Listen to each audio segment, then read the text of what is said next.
Assalomu alaykum va rahmatullohi va barakatuh. Qadrli fidoyilar ikrorining ko'rmanlari, hammanglarningki mushu vaqti va buningki vaqti xayrli bo'lsin. Qur'ondan nazar programmamizningki 74 sonida sizlar bilan ko'rishyapmiz. Alhamdulillah. O'tgan haftada taqdim qilamidik. Bugun shu nisb bo'ldi. Men Istanbuldan Abdulaziz Bek To'g'roq, Londondan ustoz Kerem Zohir, Gollandiyadan Ahmet Pidayi qarindashimiz bu programni birlikte sunyapmiz. Hammalar yaxshi tudinglarmi? Qanday? Hoş geldinglar. Va alaykum assalom. Allohga shukr, o'zim Tijmatulloh. Yaxshi, alhamdulillah, Xudoga shukr. Bundan turyapmiz. Sizlardan program qilib texim yaxshi turyapmiz meni. Alhamdulillah. Bu bugungi Qur'ondan nazar programmamizningki temasi e'lon qilingandek Qur'on va tuzumlar ustida bo'ladi. Endi bu tuzumlar degan vaqtimizda qaysi mazmunlar sunuladi bu programmamizda desak, endi tuzum har qanday bir harakat, mizon, sistema va qurilishlarda kam bo'lsa bo'lmaydigan bir omil. Undaqda Qur'on tuzum haqida nima deydi? Tuzum din nuqtasidan qanday bir hukm? Qur'ondagi tuzumlarga aloqador yo'l yo'riqlar nima? Bir tuzum ishida yashayotganlarning huquq va majburiyatlari qanday bo'ladi? Biz qanday qilganda yaxshi bir tuzumga ega bo'la olamiz yoki o tuzumga kela olamiz? Vatanning mustaqilligi va xalqning rivojlanishi uchun qanday tuzumlar mavjud? Qatorliq savollar asosida bugungi Qur'on va tuzumlar degan programmani sunmoqchi qadrli qarindoshlar. Qani ustoz o'zlari marhamat, mikrofon, ekran sizlarda. Assalomu alaykum, dunyoda qaysi joylarda hurmatli qarindoshlar, hammalar shu vaqtda bo'lsin. Aleyküm assalom. Biz o'tgan hafta Qur'onga asosan jamiyat degan mavzuga to'xtalgan edik. Jamiyatda qanday o'zi Qur'on qanday jamiyat qurishni tashabbus qiladi. Qur'onga asoslansa qanday jamiyat qura olamiz? Ya'ni Qur'on bizga o'zi Qur'on o'tirib qo'ygan prinsiplarga asoslanib turib bir jamiyat qurmoqchi bo'lsak, qanday bir jamiyat qura olamiz degan vaqtda haqiqiy bir insonlik jamiyatini qura oladiganligimizni oxirsida xulosalagandik. Hech bir insonniki haq-huquqiga tajovuz qilmaydigan, har ish adolat bilan barobar adolat ostida barobarlikni maqsad qilgan shart bilan bir insoniylik, ya'ni haqiqiy bir insonlik jamiyati qurishni tashabbus qildiganlikni shu vaqtda oxirsida o'z xulosalagandik. Endi bugun shuning munosabatli holda Qur'on va tuzumlar deganning o'zini o'tirib qo'yish oldi turyapmiz. Nima uchun degan vaqtda jamiyat, ya'ni bir jamiyatning o'zini shakllantirgan vaqtida u jamiyatni shakllantirgan narsa bir tuzumga o'zi asoslandi. Aslida shu qanday jamiyat, ya'ni Qur'onga asosan qanday jamiyat qura olamiz? Ya'ni Qur'onga asoslansak u qanday jamiyat qurib chiqish mumkin degan bu sohani so'zlagan vaqtida asosan bu tuzumniki bir tarafi shu vaqtda oshkor bo'lib bo'lgan. Endi dunyoda nurg'unlagan tuzumlar bor. Misol bu tuzumniki tunjisi ya'ni islom. Ya'ni bu nima demoqchi degan vaqtida Alloh taolo Odam alayhissalomni yaratgan vaqtida uniki qo'liga bergan kitob, ya'ni birinchi qilib uni o'rgatgan narsa Qur'ondagi sura Baqarniki 30-oyatidagi va allama Odamal asma'a kullaha summa aradahum alal malaikati degan oyatning o'zida Alloh taolo Odamga ismlarning hammasini o'rgatdi degandan bu yerda o'zi shu o'zniki qanday yo'l menish, yo'lni qanday to'g'ri mangadiganlik haqidagi bir yo'l xaritasini o'rgatganligini bildirdi. Onundan keyingisi nima u xatolashgandan keyin u Odam alayhissalomning qo'liga bergan narsa shu vaqtda o'zi fa imma ya'tiyannakum minni hudan faman tabi'a hudaya fala khawfun alayhim wa lahum yahzanun vallazina kafaru wa kadzabu bi ayatina ulaika ashabun nar hum fiha khalidun degan mush oyatga asosan xatolashgandan keyin tövbe qilgan vaqtda Alloh taolo Odam alayhissalomning qo'liga bergan narsa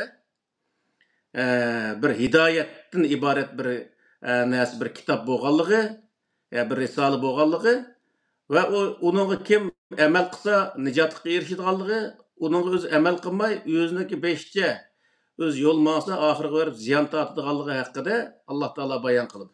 Ya'ni demakchi bo'lgan nima degan vaqtda Odam alayhissalom dunyoga kelgan kunidan boshlab uningga Alloh taolo tuzumni o'rgatgan ve tüzümünü qo'liga tutqazgan. Çünkü insonlar her narsani bir tüzümning ichida qilishi, yani to'g'ri bir tüzümning ichida qilishi o insonga dunyo va oxirat foydani keltirganligi, dunyoda haqiqiy bir insondek yashay oladiganligini Alloh taolo bilganligi uchun mushuning o'zini o'ttirib qo'ygan.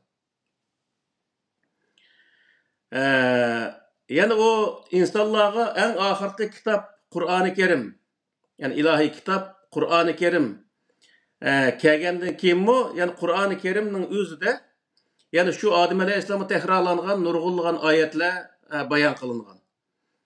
Misal Sura An'am'daki 108. oyatda "Vela tasubbullazina yad'una min dunillahi fa yasubbullaha adwan bighayri ilmin" degan o'zi mush oyatning o'zimi nima degan vaqtda bir-biriga dashnam qilmaslik. Yani biz hozirgi vaqtda inson haq huquqlari deb o'zi tushunimiz buni. Bir insonniki g'aybatini qilish, uning bo'xton chaplash va uning o'zi har xil haqoratlarni qilish o insonga haq huquqi tajovuz qilganlik bu hisoblandi misol. O qandoq jinsidagi, qandoq rangdagi inson bo'lishini qat'i nazar, qandoq e'tiqoddagi inson bo'lishini qat'i nazar, uning haqorat qilish o o'zi butunlay jinoyat hisoblandi. Bu hozirgi dunyodagi tuzumda shundoq o'zinim qilindi, ammo bu aslida Alloh taolaning oldida, Allohning kitoblarida allburun belgilanib bo'lgan bir haq huquq masalasi. Bir odamniki bir narsani o'g'li vasitla haq huquqini, yani haqqini olgan bo'lmaydi. Uning sirtida uniki moddiy, ma'naviy va vijdoniy shundoq o'zi haq huquqlarga tajovuz qilishmi, o'zi yana bir insonning haq huquqiga tajovuz qilganligi bo'lib hisoblandi va bu jinoyat bo'lib hisoblandi. Buniki tövünü biz şu cinayetler degan mavzuda şu Pidayla ekranda maxsus to'xtaldik. G'aybat o'z qandoq bo'ladi, bo'xton bo'z qandoq bo'ladi, o'zaro o'z jadallashgan vaqtda jamiyat tartibini buzmay turib jadallashsa uni jinoyati jazosi qandoq bo'ladi? Agar jamiyat tartibini buzsa qandoq bo'ladi? Uniki nima jazosi? Bu haqda tafsili o'zi shu yerda bayon qilgandik. Yani şu ayetini müşahede okuvatızda, yani Allah Teala qandoq tuzumlarni o'ttirib qo'ygan degan vaqtda insonlarning eng oddiy odatdagi haqqidan tortib eng yuqori haq huquqlarga qadar uni qo'g'dilinishi lozimligi, uniki o'zi bir inson ekanligini e'tirof qilinishi, ya'ni uning bir inson ekanligi e'tirof qilinishi boshqa insonlar tarafidan va o'zi barobar bir inson ekanligini e'tirof qilish. Bu o'zi Qur'oni Karimda nihoyatda muhim o'rin turdi. Shuning uchun bu yerda Müslüman bo'lish kerak, ya kafir bo'lish kerak, ya Yahud Nasara bo'lish kerak, ya er bo'lish kerak, ya ayol bo'lish kerak degan hech qanday bir narsa bu yerda shart qilinmagan. Demak, har qanday insonniki adolat oldida u barobar bir haq huquqqa ega ekanligini Qur'oni Karim mush oyatlar orqali bayon qildi. Yana o'z sura Hujuratniki 11-oyatida "Ya eyyuhellezine amenu la yaskhar qavmun an qavmin min qavmin asa yakunu khayran minhum ve la nisa'un min nisa'in asa yakunna khayran minhunna ve la telmizu anfusakum ve la tenabazu bil alqab ni'mal ismul fusuq ba'dal iman ve men lem yetub fe ulaikum humuz zalimun" degan mush oyatning o'zidimi bir millat ikkinchi bir millatni masxara qilmaslik. Buning o'zi nima degan vaqtda shaxsiga niki huquqiga yoki bir shaxsiyga jamoat uniki bir shaxsiyning huquqiga hujum qilish masalasi o'zi bu o'zi bir jinoyat bo'lib, yana o'zi birsiniki huquqiga tajovuz qilganlik bo'lsa, ikkinchisi o'lgan vaqtda millatga, ya'ni bir millatning huquqiga, uning inoyatiga hujum qilish, bu ikkinchi bir millatning huquqiga tajovuz qilganlik bo'lib hisoblanganligini Alloh taolo bu yerda belgilaydi. Yani bir cinsdeki insanların özüne meskhar qilish mı, onunki huquqiga tajovuz qilish bo'lib hisoblanadi. Masalan, bizde bundaq ishlar nihoyat ko'p.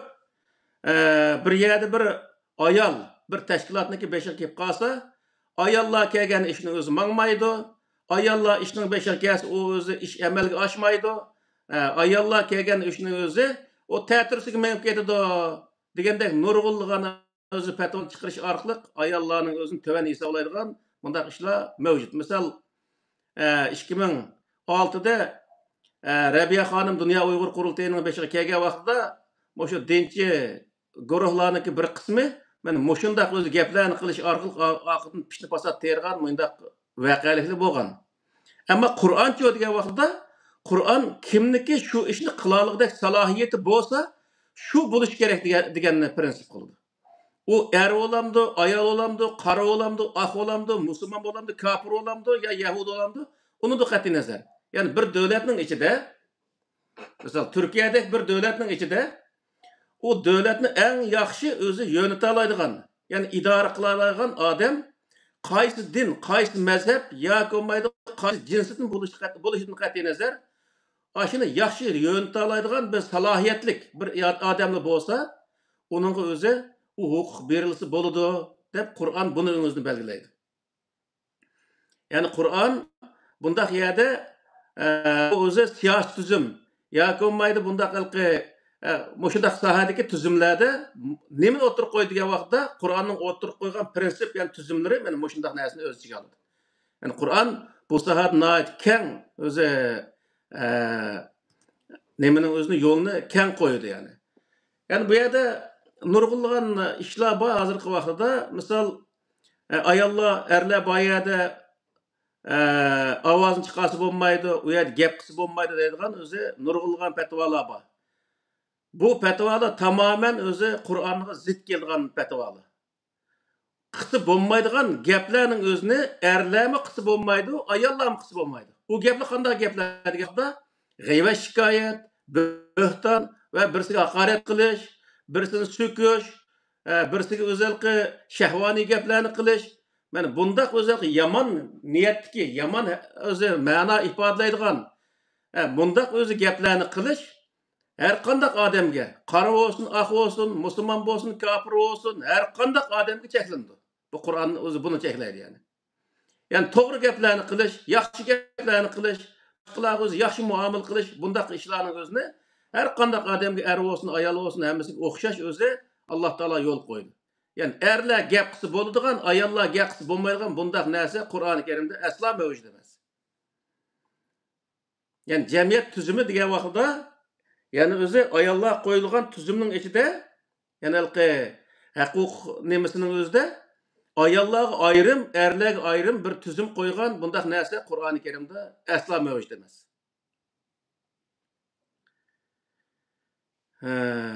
Yani birisiga laqam qo'yish, faloni toz, pustani baz deganga o'xshash bundaq o'z laqamlarni qo'yish, boshqalarni masxar qilish o'zi maqsadida bundaq laqamlarni qo'yishning o'zimi nima degan vaqtda bu Alloh taolo cheklagan bir ish.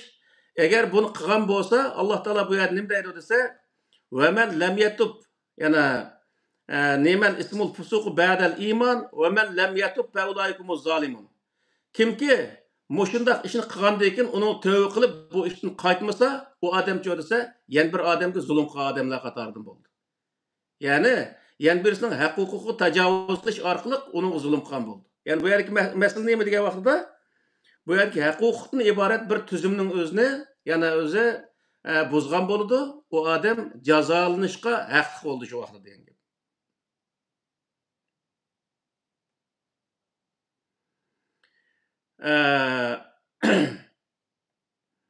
Yana o'zi Sur An'amdagi 159-oyatida innallazina فرقوا دينهم وكانوا شيعا لست منهم في شيء إنما أمرهم إلى الله ثم ينبئهم بما كانوا يعملون degan mushu oyatning o'zidimi Alloh taolo payg'ambar alayhissalomga nima deydi degan vaqtida u ahli kitobning o'zi nurg'un o'zi nimalarga mazhablarga bo'linib ketdi deydi, bo'linib ketgan edi deydi.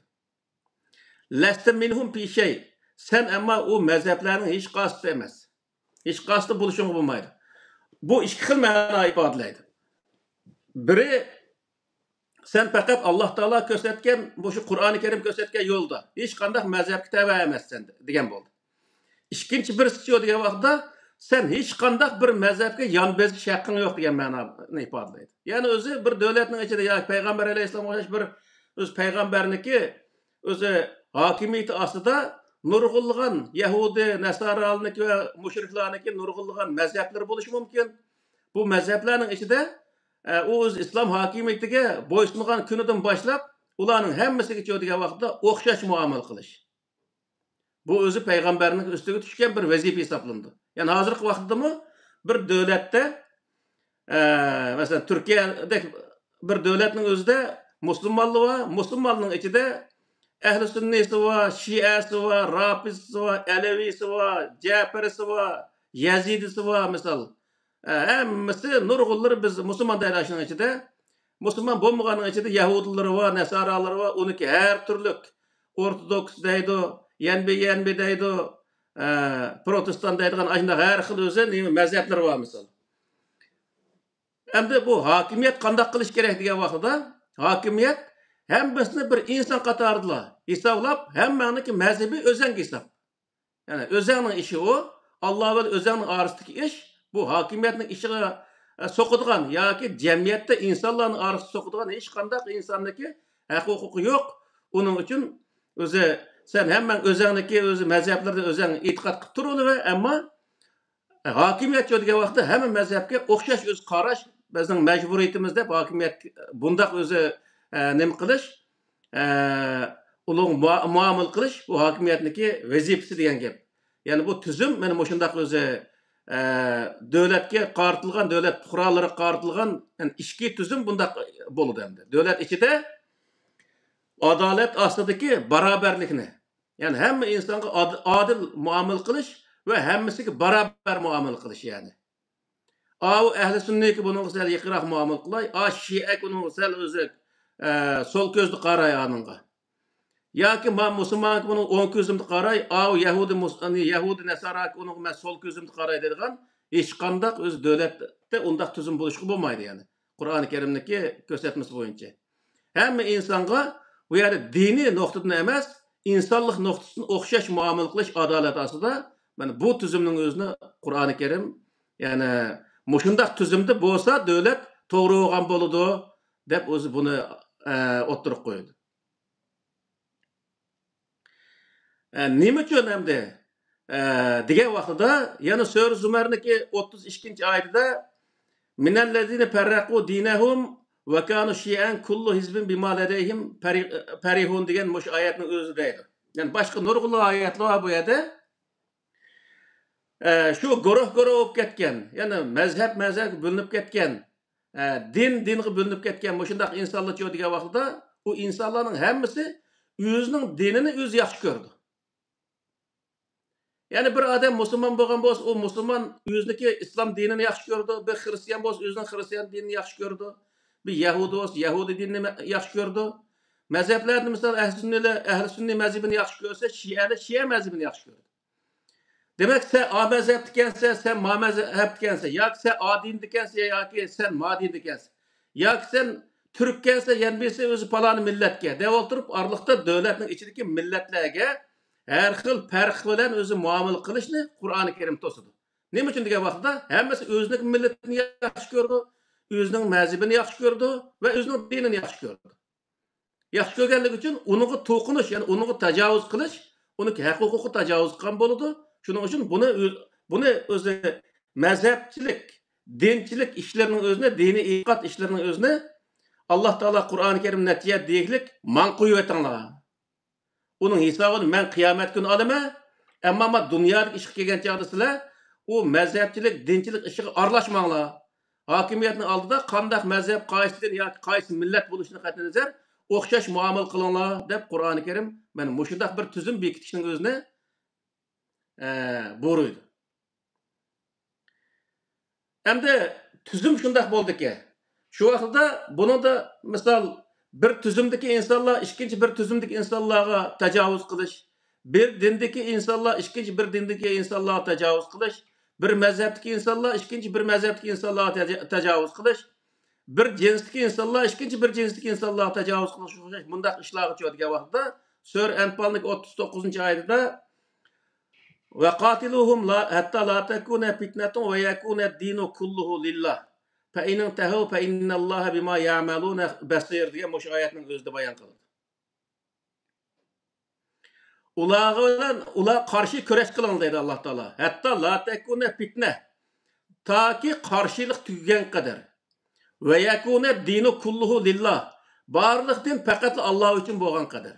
Ya'ni bu nima degan bo'ladi degan vaqtda din Alloh va insonning o'rtasidagi ish. Masalan, men o'tirib chiqib, o'zi xristian yo yahudi ekan, nima uchun anda qilmaydi deb uni qishiq tabliq qilib, uningdagi o'zini haqoratlash ishlari kelgan vaqtda uning o'zini cheklash Qur'oni Karim. Taki men cheklamaydigan holatga tushgan qadar o'zimning ishi o'zimga, oning o'zining ishi o'ziga degan bir kelgan qadar hokimiyat uning qarshi o'zi tadbir elish, uning qarshi harakat qilish bu o'z hokimiyatning qilgan ishi degan gap. Yani hokimiyat bütün dindagi insonlarniki diniy e'tiqodini qo'g'dash va diniy e'tiqodga hurmat qilish va bir dindagi insonlar ikkinchi bir dindagi insonlarga hujum qilishdan iborat bundaq ishlarga faqat yo'l bermaslik, barliq dinning hisobini Alloh oladi, u Alloh bilan shu insonning o'rtasidagi ish degan holat kelgichlik o'zi hokimiyat o'zi ashunga o'zi nima yo'l qo'ymaslik bu hokimiyatniki qilgan ishi deydi Alloh taolo.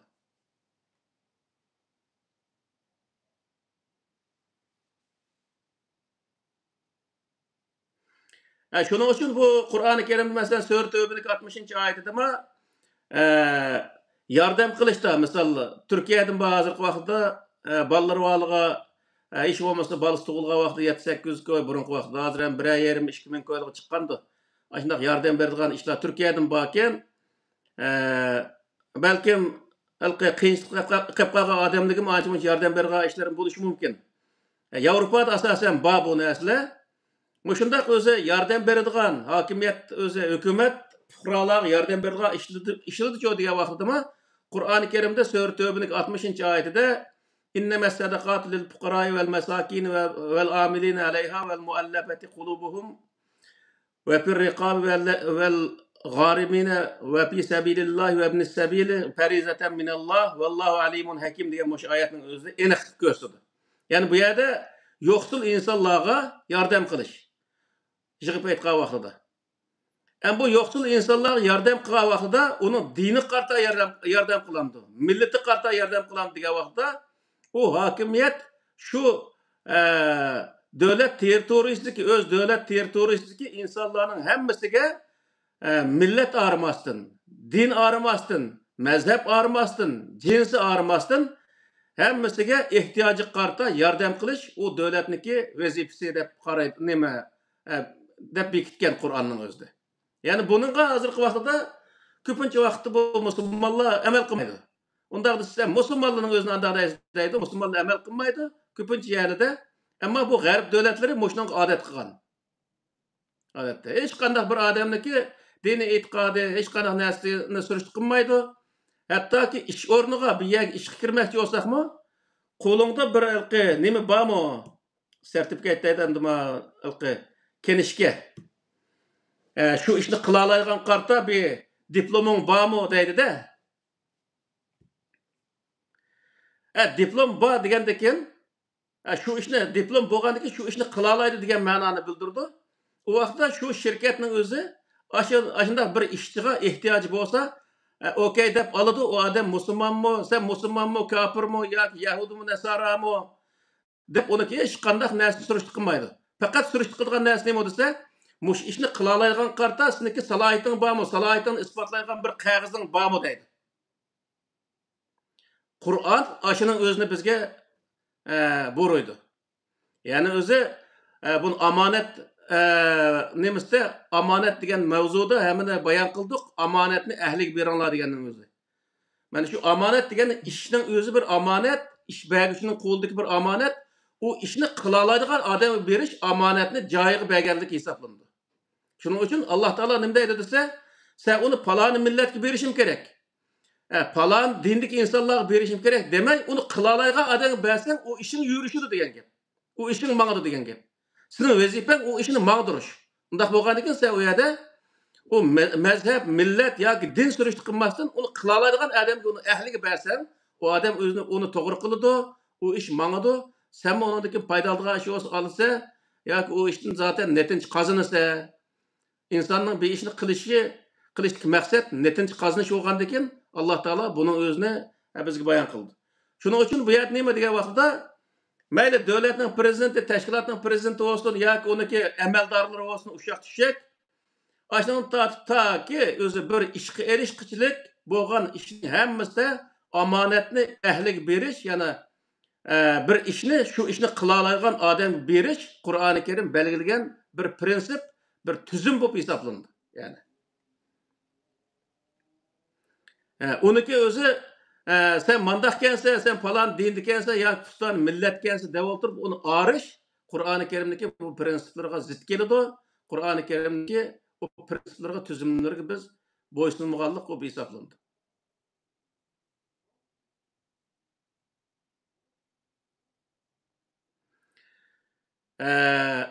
Yani insanlar özara muamil kılgan vaxtıda qanday muamil qilish kerak degan vaqtning o'zida Kafirun surasining o'zida bunni ochiq bayon qiladi. Qul ya eyyuhal kafirun la a'budu ma ta'budun ve la antum a'budun ma a'bud ve la ana a'budu ma a'badtum ve la antum a'budun ma a'bud lakum dinukum valiyadin degan mush oyatning o'zida Peygamber Aleyhisselam devatdı ki sen kafirlarga men sizlar cho'qingan narsaga men cho'qinmayman, sizlar men o'zi ibodat qilgan zotga sizlar ibodat qilmaysizlar. Wala ana abidun ma abadtum. Menmo sizlar cho'qingan narsaga men cho'qinmayman. Va sizlarmi men ibodat qilgan zotga sizlar ibodat qilmaysizlar. Yig'ib aytgan vaqtda nima degan vaqtda sizning diningiz o'zanliga, mening dinim o'zamga. Ana Peygamber Aleyhisselam'a ko'rsatgan yo'l hokimiyat ostidagi butun insonlarga dini e'tiqodiga hurmat qilish shart ostida hamma odamning dini o'ziga deb o'zi tushunish va muomala qilishning o'zini va shundoq o'zi uning o'zini shundoq tunish buning o'zini payg'ambar alayhissalomga Alloh taolo shundoq o'zi bayon qildi. Endi dunyoda bundaq tuzumli bo'lganmi degan vaqtda insoniyat tarixida misol meniki shu qadimgi Misr tarixi, o'rta zamon Misr tarixi, yaqin zamon Misr tarixining o'zini shuni o'qigan vaqtlarimda misol milodiydan 3000 yil burun, hatto 3500 yil burungi, hozirgidan 5500 yil burungi tarixlarni eslatadi.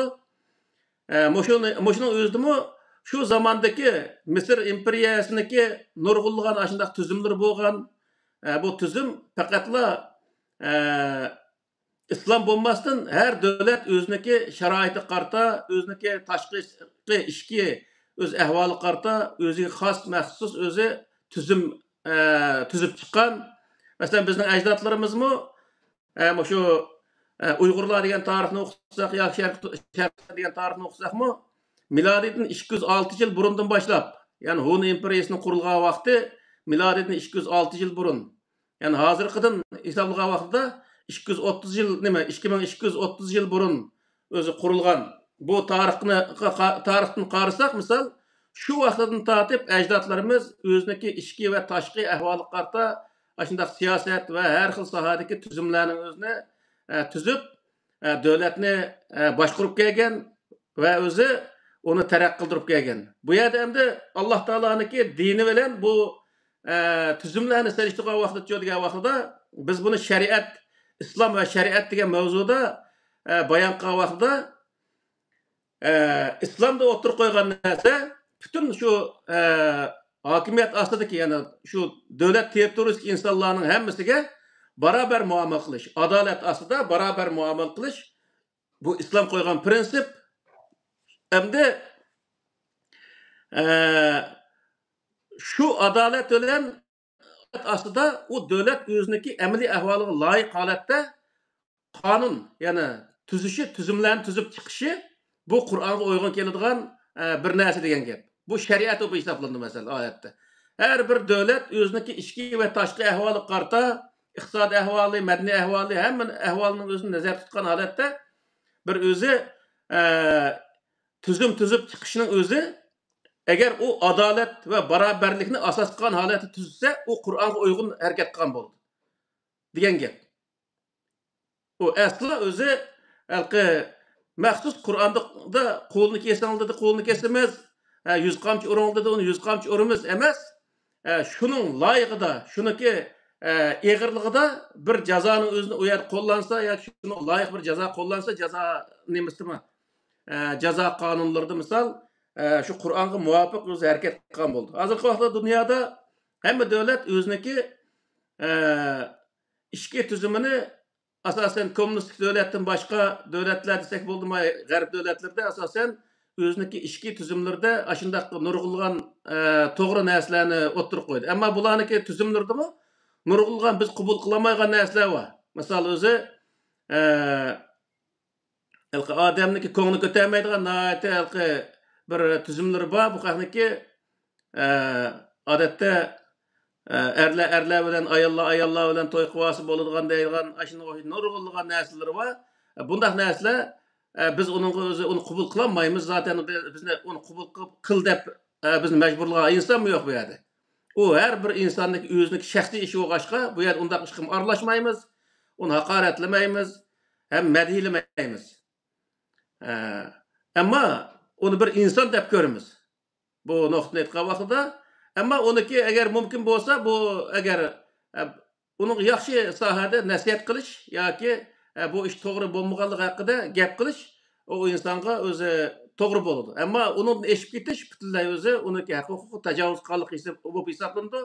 Qur'onning o'zidami nima deydi desa, erlar bilan bundaq nimqan odamlarni to'y qilgan insonlarning o'zini faqatlikin fa'azuhuma degan ibora bilan bayon qiladi. Fa'azuhuma deganni o ikkisini eyiplanı degan gap.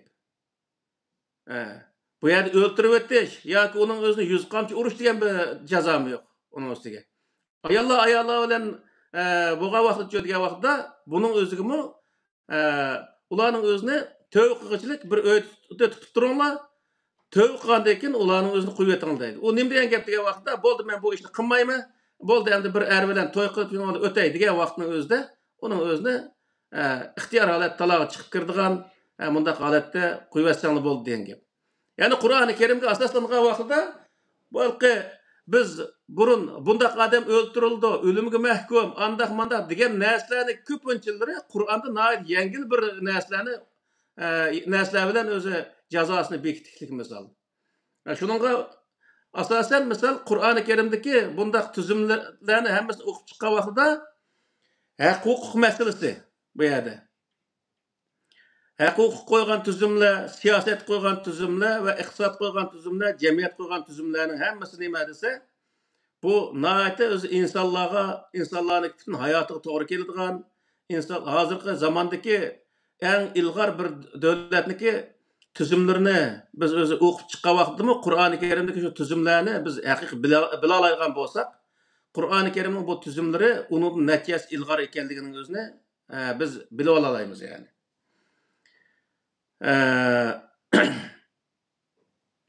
Şoňa bu ýerde 1400 ýyl burun tuzulup kalgan Arap yerim arlyda Abbasiya Umayya sulalysy zamanysynda tuzulup kalgan fiqih diýdigan bundaq özü bir tüzümniň özüne hazır kötürüp jüriş bu özü musulmanlyga naýat eger özü bir eýip desek bolady, bir qalaq desek bolady mana aýatga bagly. Nime üçin diýen wagtda o 1400 ýyl ötüp geçse 1400 bolsa 1200 ýyl burunmy diýle Umayya sulalysy 90 ýyl höküm sürgen bolsa 1250 1350 etrapyda aşu etrapda özü başlap ýezilişge başlagan näse hazırkı zamanda o nurgun näse togry kelmeýdi. Şuning üçin bu ýerde Qur'oni Kerimde şer'a lekum ma wasabihi Nuhan degan aýatyň özü diýdi.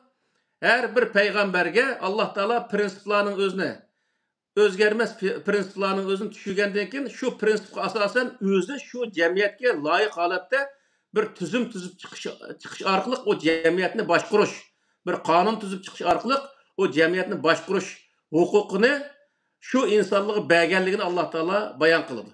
Ya'ni hozirgi vaqtda degan vaqtda bir davlatda adolat ostida butun insonlarning birlik barobarligini kapolatga ega qiladigan bir tuzumni tuzganligi islom diniga uyg'un keladi degan gap. Endi bu yerda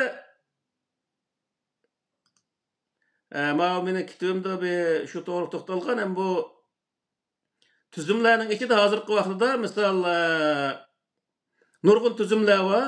Masalan, ideologiyalik nimalar, demokratiya, kapitalizm, sotsializm, kommunizm, laiklik, sekularizm, liberalizm, modernizm va postmodernizm degan o'xshash yana nurg'unlari bor. Ushaq-tushak hozir dunyoda mashhurroq bo'lgan tuzumlar shu. Endi men bu tuzumlarni hammasini asosan ko'rib chiqdim hammasini. Buniki qisqacha bu nimasining o'zini tushunchasining o'zini bu meni kitobimga asosan yozdim. Bu tuzumlarning ichida Qur'oni Karimga to'g'ri kelmaydiganlari yo'q deyarlik. Yo'q deyarlik. Sosyalizm, masalan hozir Xitoy sosyalizm degan bir tuzumni qo'llanadi. Bu sosyalizmning o'zimi Karl Marx yozgan paytda biz qo'limizga o'qigan vaqtida o Qur'on to'g'ri kelmaydigan yerlar asosan yo'q deyarlik. Nima ish degan vaqtda bütün o'zi davlat ichidagi fuqarolarning hammasi haq-huquqi barobar. Hammasi ishchi sinflari deb atildi. İşçiler sınıfları deb atıldı ularni. Ama ularning haq-huquqlari hammasi o'xshash. Hech bir inson, yana bir insonni diniy jihatda nima qiladigan, zo'rlaydigan, uning diniga hujum qiladigan ish yo'q. Har odam qaysi dinga e'tiqod qilish qilmaslik o'zining shaxsiy ishi deb Xitoyniki nemisdimi bor, shu qonundan bor bu narsa. Xitoy o'zi qonun hozir xilof qilyapti. Ammo shu Londonda namoyish bo'lgan vaqtda mushadagi nimalar, shu kommunistlarning o'zi chiqib bizga qetlib namoyish qildi. Xitoy kommunizmni, sotsializmning o'zini mana oyoq osti qildi. Asli undiq emas deb namoyish qildi shu yerda. Misol. Demak, bu yerda nima degan vaqtda shu yozilgan narsaning hammasini o'qigan vaqtda, masalan, loyiqlik degan vaqtda loyiq qanday narsa deganda davlatning ichidagi butun o'zi fuqarolarga o'xshash muomala qiladigan, hech qanday dinga mansub bo'lmaydigan hokimiyat tuzumi aql, mantiq va ilm bilan davlatni boshqaradigan. Hamma fuqaroga o'xshash musobat turib muomala qiladigan.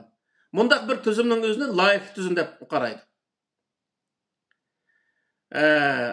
Andakin buning ichida postmodernizm deganning o'zimi shu nimaga masalan shariat deganga nihoyatda uyg'un kelib, nima degan vaqtda postmodernizmda har joydagi nimaning o'zini masalalarning o'zini shu joyning amaliy ahvoli qarta hal qilish bu postmodernizmning eng o'zi asosli nimasi, prinsipi.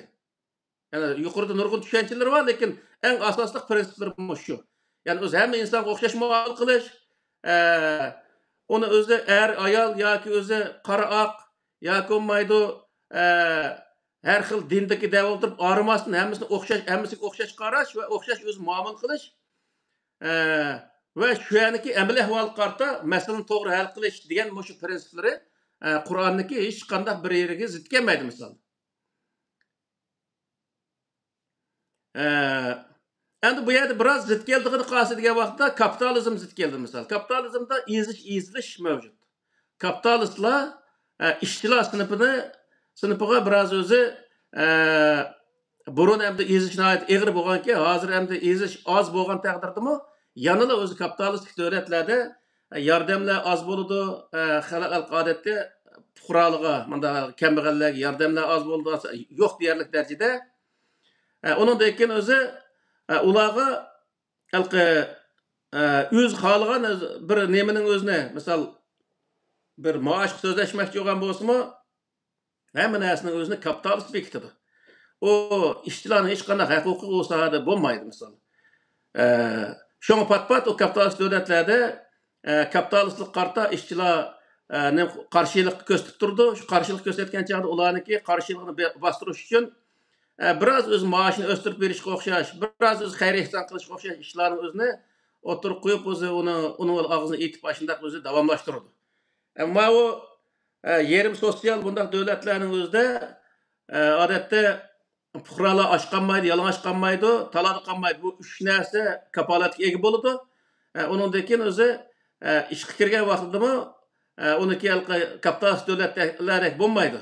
Bu nima degan vaqtida jiq ishlasak 50% oladi. Masalan, Norvegiyada biz ishlagan vaqtda 50% oladi bojni.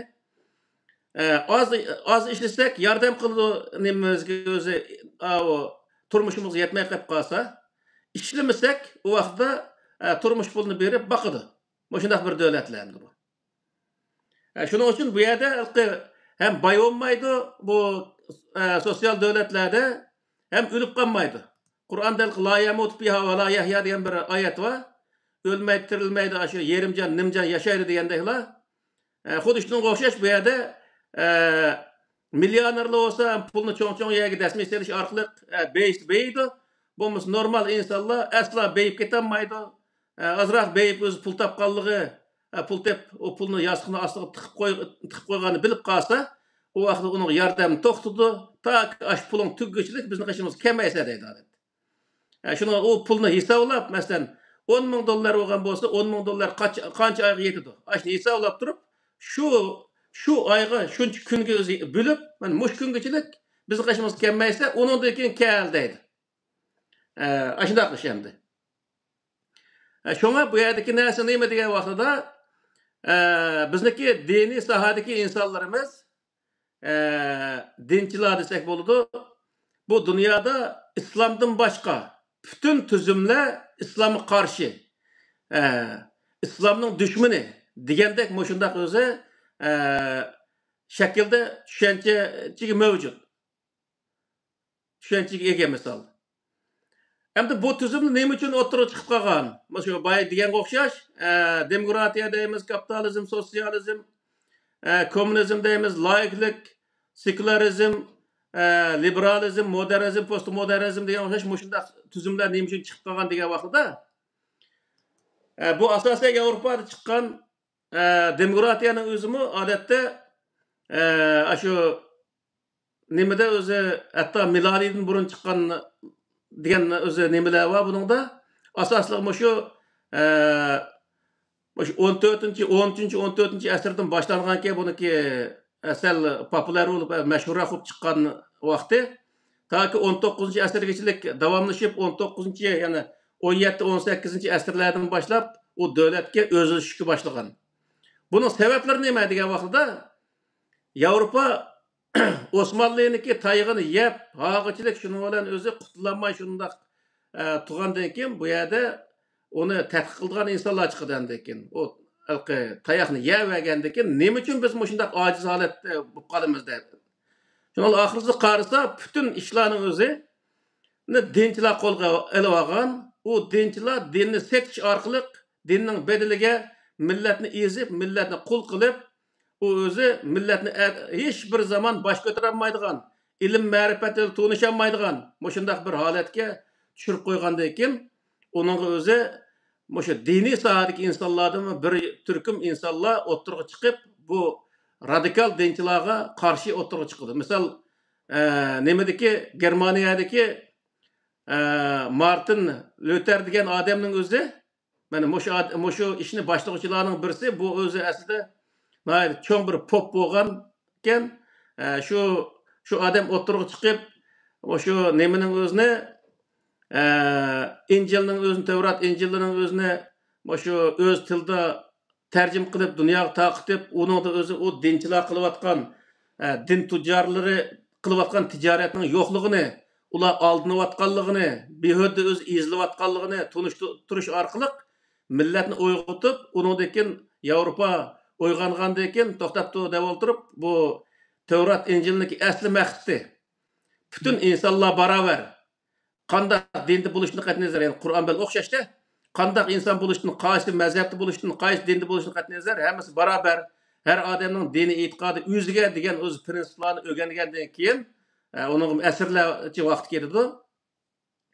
Undan keyin asta-asta bu demokratiya deymiz, liberalizm deymiz, hozir bu Angliyaniki tuzumi liberal demokratik tuzumga misol Şuningga o'xshash o'zi tuzumlarni o'ziga qabul qilib, ba'zan davlatlar sotsial demokratik davlatlar va misol Norvegiyaga o'xshash, Germaniyaga o'xshash, shundaq o'ziga shu tuzumlarning o'zini qabul qilib, uningdagi ichidagi butun millatlarning o'zini o'xshash, butun jinsdagi er bo'lsin, ayol bo'lsin, o har xil jinsdagi insonlarning hammasini o'xshash inson deb qaraydigan bundaq bir holatni shakllantirgan.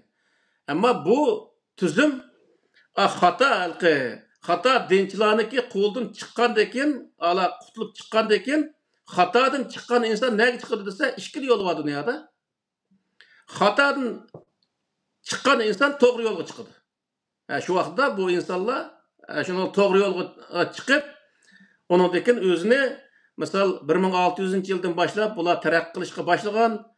Hozir men dunyoning shu oldin qatorida ketib o'tishniki butun sabablari Qur'onniki, ya'ni butun ilohiy kitoblarniki asosli maqsadiga, eng tub maqsadiga uyg'un harakat qilganligi uchun. O tub maqsad nima degan vaqtda insonlik nuqtasini aytgan vaqtda adolat ostidagi barobarlik, insonlik nuqtasini aytgan vaqtda desa ilmga asoslangan. İnsanlar ilmga asoslangan bo'lish lozim. Ilmni asosga o'rin qo'ygan bo'lish lozim. İbadetni asas qilmasdan ilmni asas qilgan bo'lish lozim. Mana g'arb davlatlari shu o'zi ilohiy kitoblardagi dinning asosi, ya'ni ilohiy dinning asosi ilm, u tuzumning asosi adolat ostidagi barobarlik degan shu narsaga yig'inchoqlab bu butun o'zi ishning o'zini uningdagi ilm qo'yilgan prinsiplarni, misol ilmni o'qish kerak, o'rganish kerak, uni bir narsani ijod qilish kerak va lekin uni yomon yo'lga ishlatmaslik kerak. İnsoniyatning ziyniga ishlatmaslik kerak. Buni keyingi zamonlarda misol hozir shu Birlashgan Davlatlar Tashkilotidan bu narsalar misol shu qonun holatda bo'lishi mumkin. Shundaq o'zi prinsiplarni o'tirib qo'ygan. Tuzumlarni o'tirib qo'ygan. Shuning uchun Qur'onni biz yig'ib aytgan vaqtida qanday bo'ldi deganda bütün insonlar qaysi din, qaysi mazhab, qaysi millat bo'lishidan qat'iy nazar haq huquqda adolat oldida barobar. Mana shu narsa Qur'onniki haq huquq sohasidagi asosiy prinsipi. Ikkinchisi degan vaqtda ikkinchisi nima degan bayqini?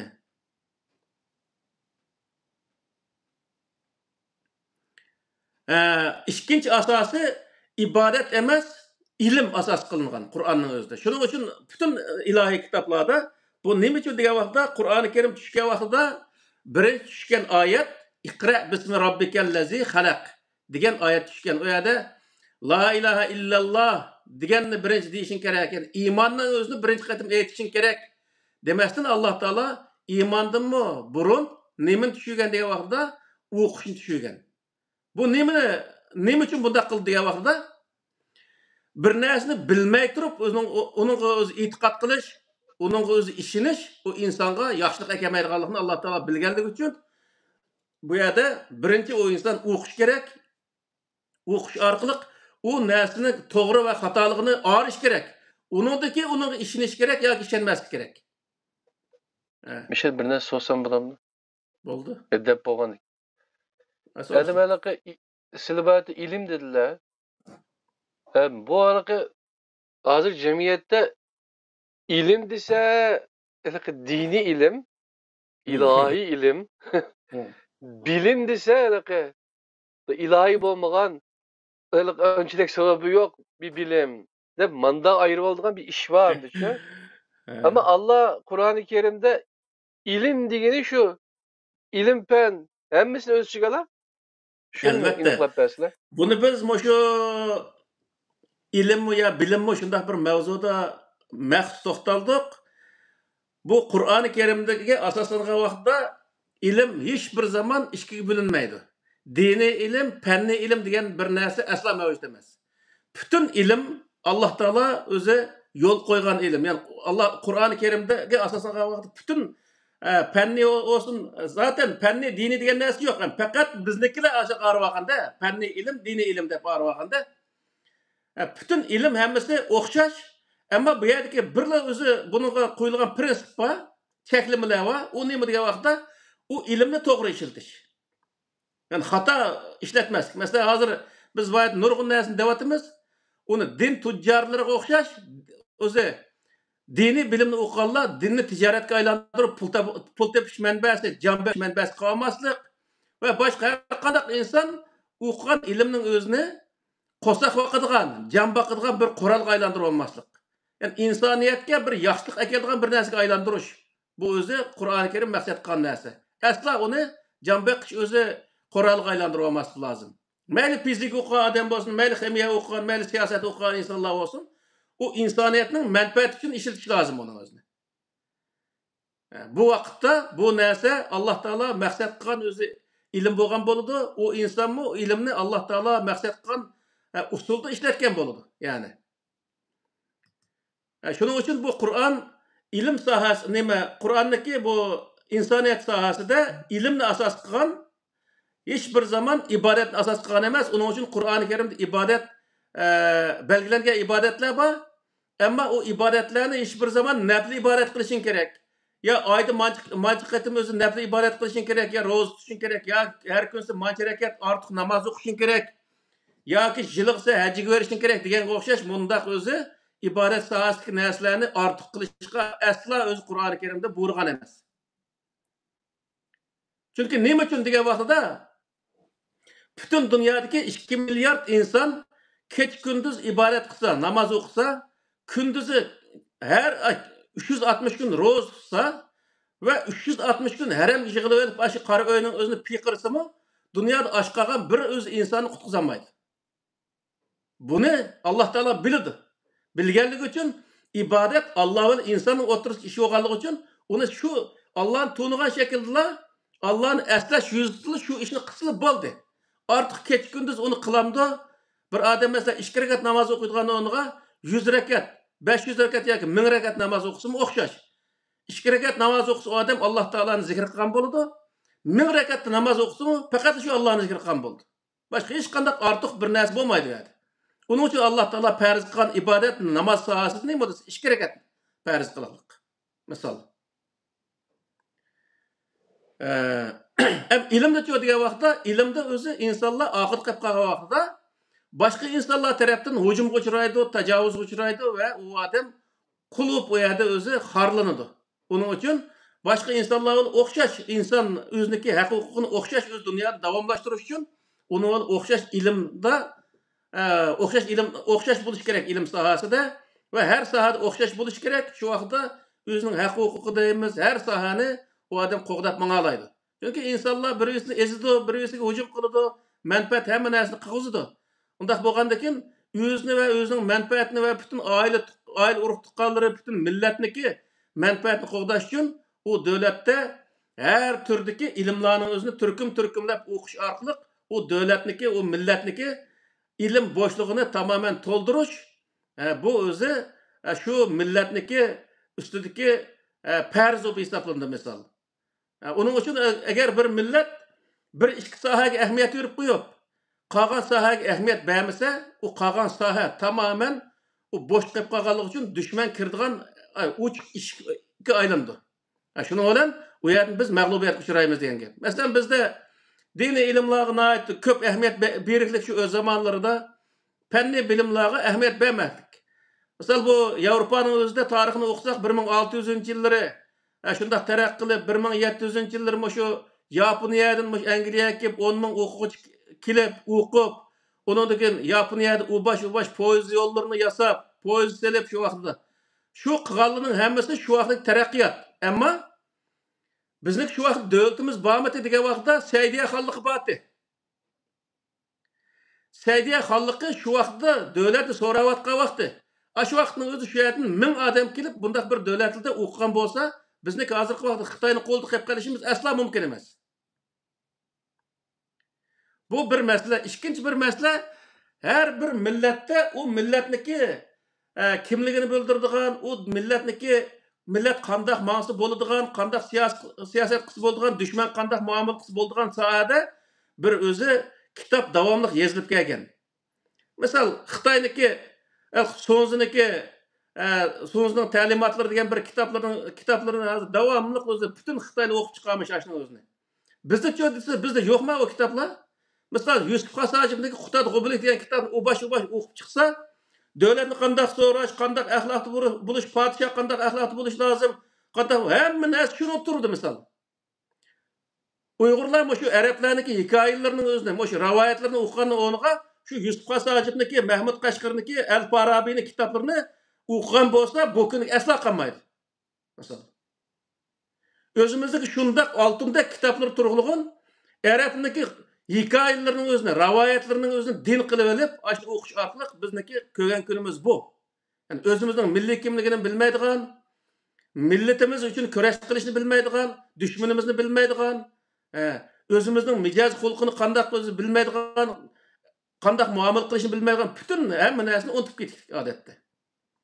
Şunun için bu her iki nesini mi diye vaxtada biz devamlık devatımız, biz Araplardan çıkan Ebu Bekir Umar'ın özünü izlemey, özümüzün için Ebu Bekir Umar'larını yetiştirişimiz lazım. Arapların içinden çıkan Halid ibn Velid'ni izlemey, biz özümüzün için Halid ibn Velid qo'shash kumandanlarının özünü, siyasetçilerin özünü yetiştirişimiz lazım. Nimişki biz başka milletniki bir özü bunu 1000 yıl burun, yani 1400 yıl burun ölüp ketken insanların pəxirlenip, ularının arkasındaki işte aşılarının özünü bazağısınıp jürümüz bu yerde. Tarihte ötken nurgun kahramanlarımız, nurgun alimlerimiz, şunda nurgun bilim egilleri olan insanlarımız var bizniki. Mesela El-Farabi dep yazıp bütün dünyadaki insanlık tunuydu hazırki vaxtıda. İbn Sina dese Ahmedem tunuydu. Xutat G'ublik, Türk Tilla Divanı dese bütün Türkiye milletler hemiz tunuydu. Muşunca olar katta alimlerimiz çıkıklık, bu alimlerin kadrini kılış ayrı qilib qalsın, şu alimler öz vaxtida jitim qaldırılış aşındaga o'xshash öz nurg'ulg'an haqoratga uchrab, ashnalarning o'zi dunyodan o'tgan. Mesela Mahmud Qashqarim Qashqarda turolmay, oxirida shu 60 kilometr 50-60 kilometr keldiga aşağı verip, aşağıda hayatını o'tkazib, tugab ketgan. El-Farabi'nin bu kafir ahçı dev yürüp aşağıda mı aşında öz japalan tatip, oxirida nurg'un eserini qaldırıp, ölüp ketdik.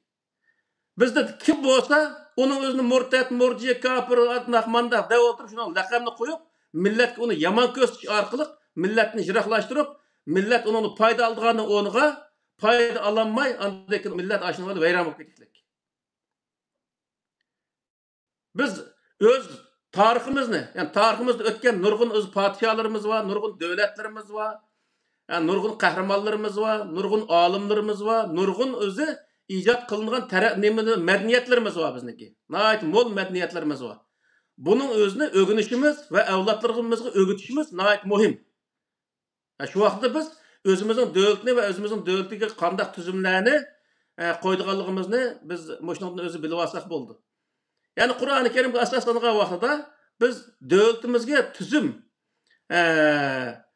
bir tüzümün özünü tallaydığa iş gelse Kur'an-ı Kerim ne asas kılan aş tüzümünü tallığa vaxtımızda dünyadaki hiç kandak bir tüzümlük akıt kalmaydıgan en ilgar, en yaxşı bir tüzümünü tallaya algan bolumuz.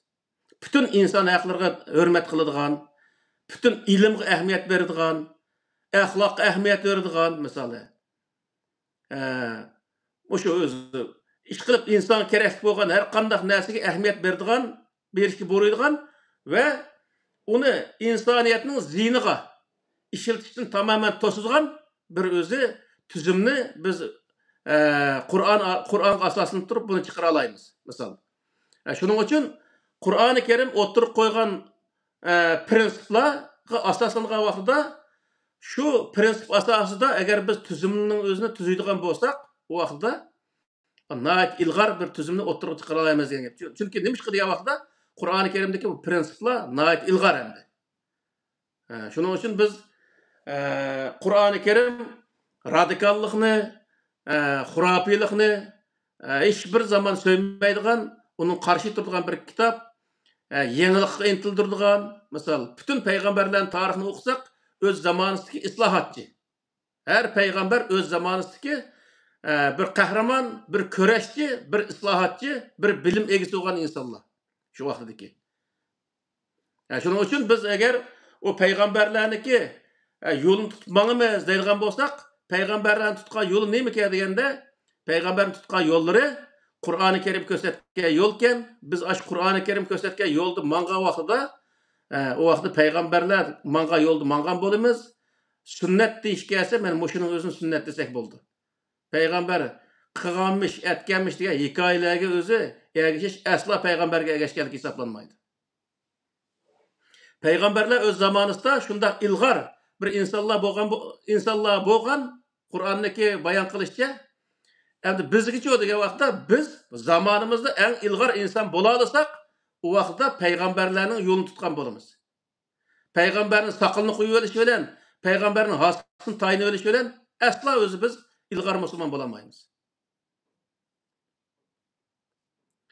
Yani bu tüzüm insanlar için nihayet muhim bir narsa. Eğer tüzüm doğru olmasa o insanlar hata yoldan çıkamaydı. Asla özünü kutlanmaydı.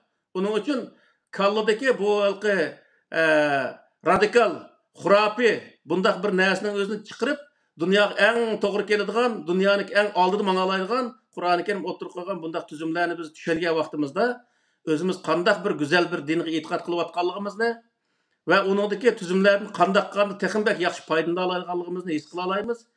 Gelecekte bu sahada milletimizge, vatanimizge bu tüzüm sahasida çoğ işiklerini aça alaymiz dep oylayım ben. Hoş. Allah razı olsun. Gayet yaxşı toxtalıb bədilər. Allah hem de tüzüm bek mühim bir narsa hem de qaysi bir millet qattiq intizamchan bo'lsa, qattiq tüzümge bo'ysundigan ve onu tekşürüp her zaman tüzümge emel kıldımı yok mu? Onun xulası çıkarıp mında kıladigan milletler hem de en aldın qatar menvat. Mesela Yapon deymiz, German, Nimislar deymiz. Şunun oxşaş yine başka nurgun milletler bağımdı şu. Endi biz elki tüzümni dedik. Kur'an'a asasen Allah insanlığa özünün tüzümlerini Kur'an'a xilap olmagan halatda biz tanlap en yaxşısı qaysı şu çağda biz onu ortaga qo'ya olamiz dedik. Bazı qarindoshlarimiz bazı siyasi İslami siyasi teşkilatlar var yoki mesela ideoloji fikirler var anladın. Ularda mesela demokratik tüzüm haram deplam tamamını beşetilgen düşün. Bunun nispeten seni kanda karayla. Yani Kur'an'ı O adam demokratik tüzüm diyenin neymi ekanligini bilmeganligini deyotgan narsa. Yani biz demokratik devletde yaşayapmiz. Buniki hech qanday o'zi boy deganga o'xshash tamam uniki hamma tuzumlari demokratik sohasidagi butun tuzumlarning o'zi hammasi 100% to'g'ri deyish biz aslo to'g'ri kelmaydi. Chunki nurg'unlagan bizniki bu Qur'onniki bu prinsiplarga uyg'un kelmaydigan yerlari bor. Ammo asosan nurg'un o'z tuzumdagi asosli prinsiplari Qur'oni Karim to'g'ri keladigan tarafi jiq. Misol. Shuning uchun bu yerdagi narsa nima degan vaqtida o bizlarga bir devletde yaşayıp ötüp o devletin bütün tüzümlerini doğru deyiş bizgim doğru kelmeydi. Kur'an-ı Kerim'e 100% doğru kelmegen yerlerinin özüne doğru demeyimiz adette. Ama onu kubul kıl deyip bizge o devlet mi mecburlamaydı adette. Yani şunun hemmesini sen kubul kılışın gerek. Şunun neyin boz şunu kılışın gerek. Deydiğen bundak bir narsa yok. Asasen ictimai tüzümler var. Birisine hakaret kılmaslık, birisine özü birisine zulüm kılmaslık, birisine inavını tökmeslik okşaş, birisine binasını ele olmaslık okşaş muyundak tüzümler var. Muşundak tüzümlerge biz ray kısak, mesela devletke işlesek baş devlet okşaş muyundak özü devletin siyasi ve iktisadi tüzümlerge, hukuk tüzümlerge biz boysunsak, devlet bizge hiç kadar binas demeydi. Ama adette cinsi sahasideki bir xil tüzümler var, bazı bir, onun özünü Kur'an özü qilishni to'siqliq qilgan odamlarni mayndaq qilishli deb uni jazosini bekitib qo'yiqliq. Uning uchun bizmi uning o'zini to'g'ri deb qarmaymiz. Qur'on to'g'ri demagan narsani biz to'g'ri demaymiz odatda. Shuning uchun bu yerda nima degan vaqtda demokratik tüzümün hemmesi hata degenin özü mü? Bu fakat tüzümde haberi yok adamın deyen gibi. Bir narsa 100% hata olduğun, 100% doğru olduğun bir narsa mevcut emas. Kur'an'dan başka. İnibisiga Allah subhanahu taala Kur'an-ı Kerim'de çokum demokratik tüzüm, ya sosyalist tüzüm, komünist tüzüm, ya ki kapitalist tüzüm kullanıla degen bir narsani iniq demeglik. Yalaqi He. çoqumuş tüzüm bölüşüp bulangla depçe. Hmm. Ama lekin umumi kategoriya, umumi dairini sizip bergilek. Yani He. kullarını azat qilish, üzerlerinin tapqan şu baylıkları da üzerine işlep tapsanlama. Bunun da yetim misirlarındaki hakkı var. He. Zakat, şundan ya. He. Buların hemmisi Allah'ınki orta koyup bergen insanların arasında sınıfi ayrımcılık kılıp birbirini ezmez için onun aldığını eliş için davetkan narsa düşün. Elbette. Şu Kur'an'ı mı Allah düşügen ama insanı mı Allah yaratkan, Hmm. tabiatını mı şu yaratkan boğaçka bu Kur'an bilen o tüzümlerinki nimisi Karım karşılık olmaydı. ilgisen mesela Allah değil mi düşün? He.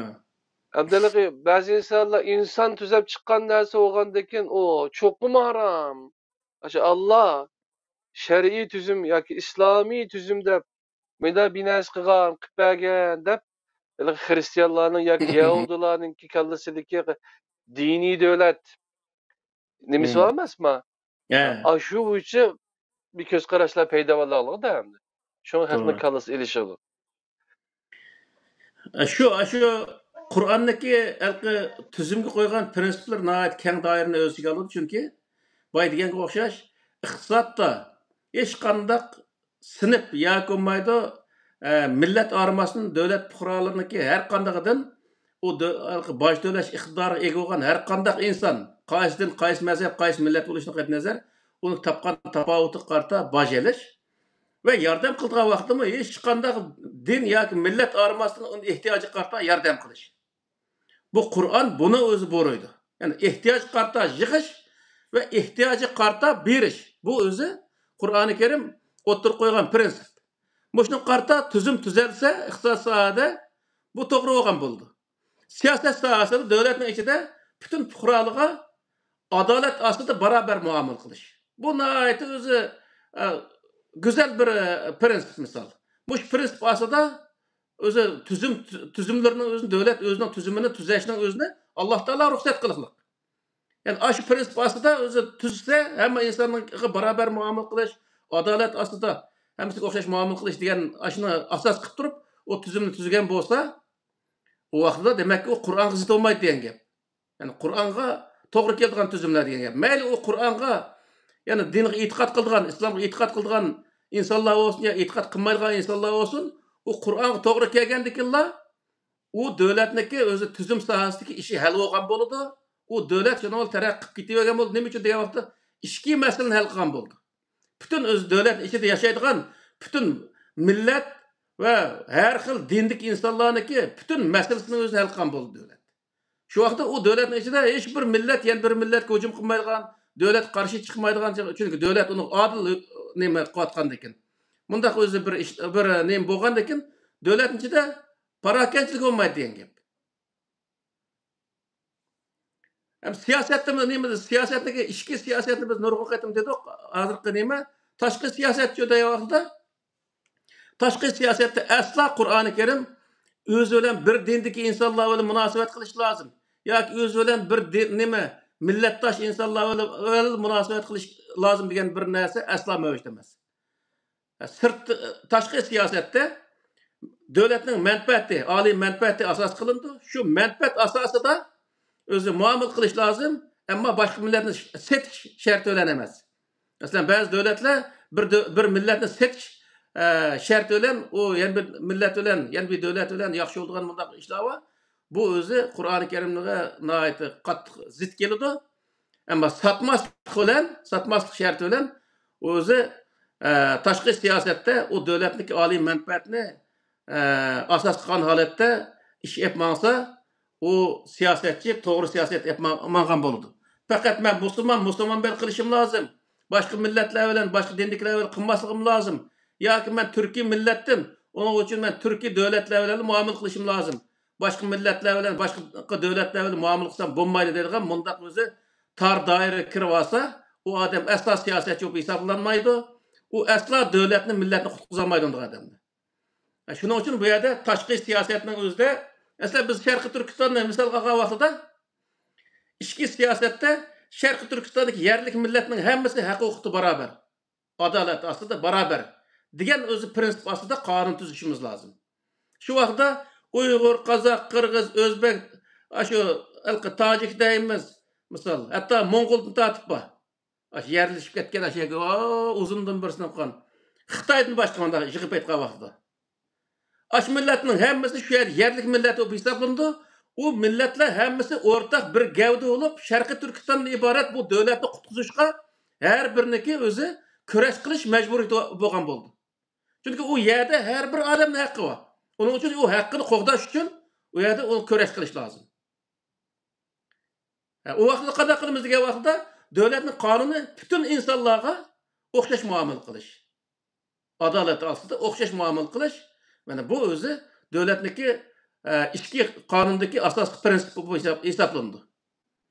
Taşqi sahat jölge vaqtda palanike, butqa itiqad qildike, buddistke, musulmonke, xristiyanke demay, u yerda o'zi o devletning qanchalik foyda ola olaysa, bu foyda ziyonning o'zini nim qilib turib, o'zi hisoblab turib, uni muomala qilish o Qur'oni Karim ko'rsatgan yo'l. Uning uchun Payg'ambar alayhisalom Hudaybiya sulhini tuzgan vaqtidami, odatda sahobalar shu vaqtda xuddi musulmonlarni ziyniga tuzgandek his qilib, nurg'unlar qaynab ketgan, qaqshab ketgan yerlar bo'lgan. Ama Peygamber Aleyhisselam bu yerde işinin akıbetini düşüngenlik için şu Medine'den ibaret o devletniki ali menfaatini birinci orunda koyup Mekkelikler bilen şundak kirişim tüzgen.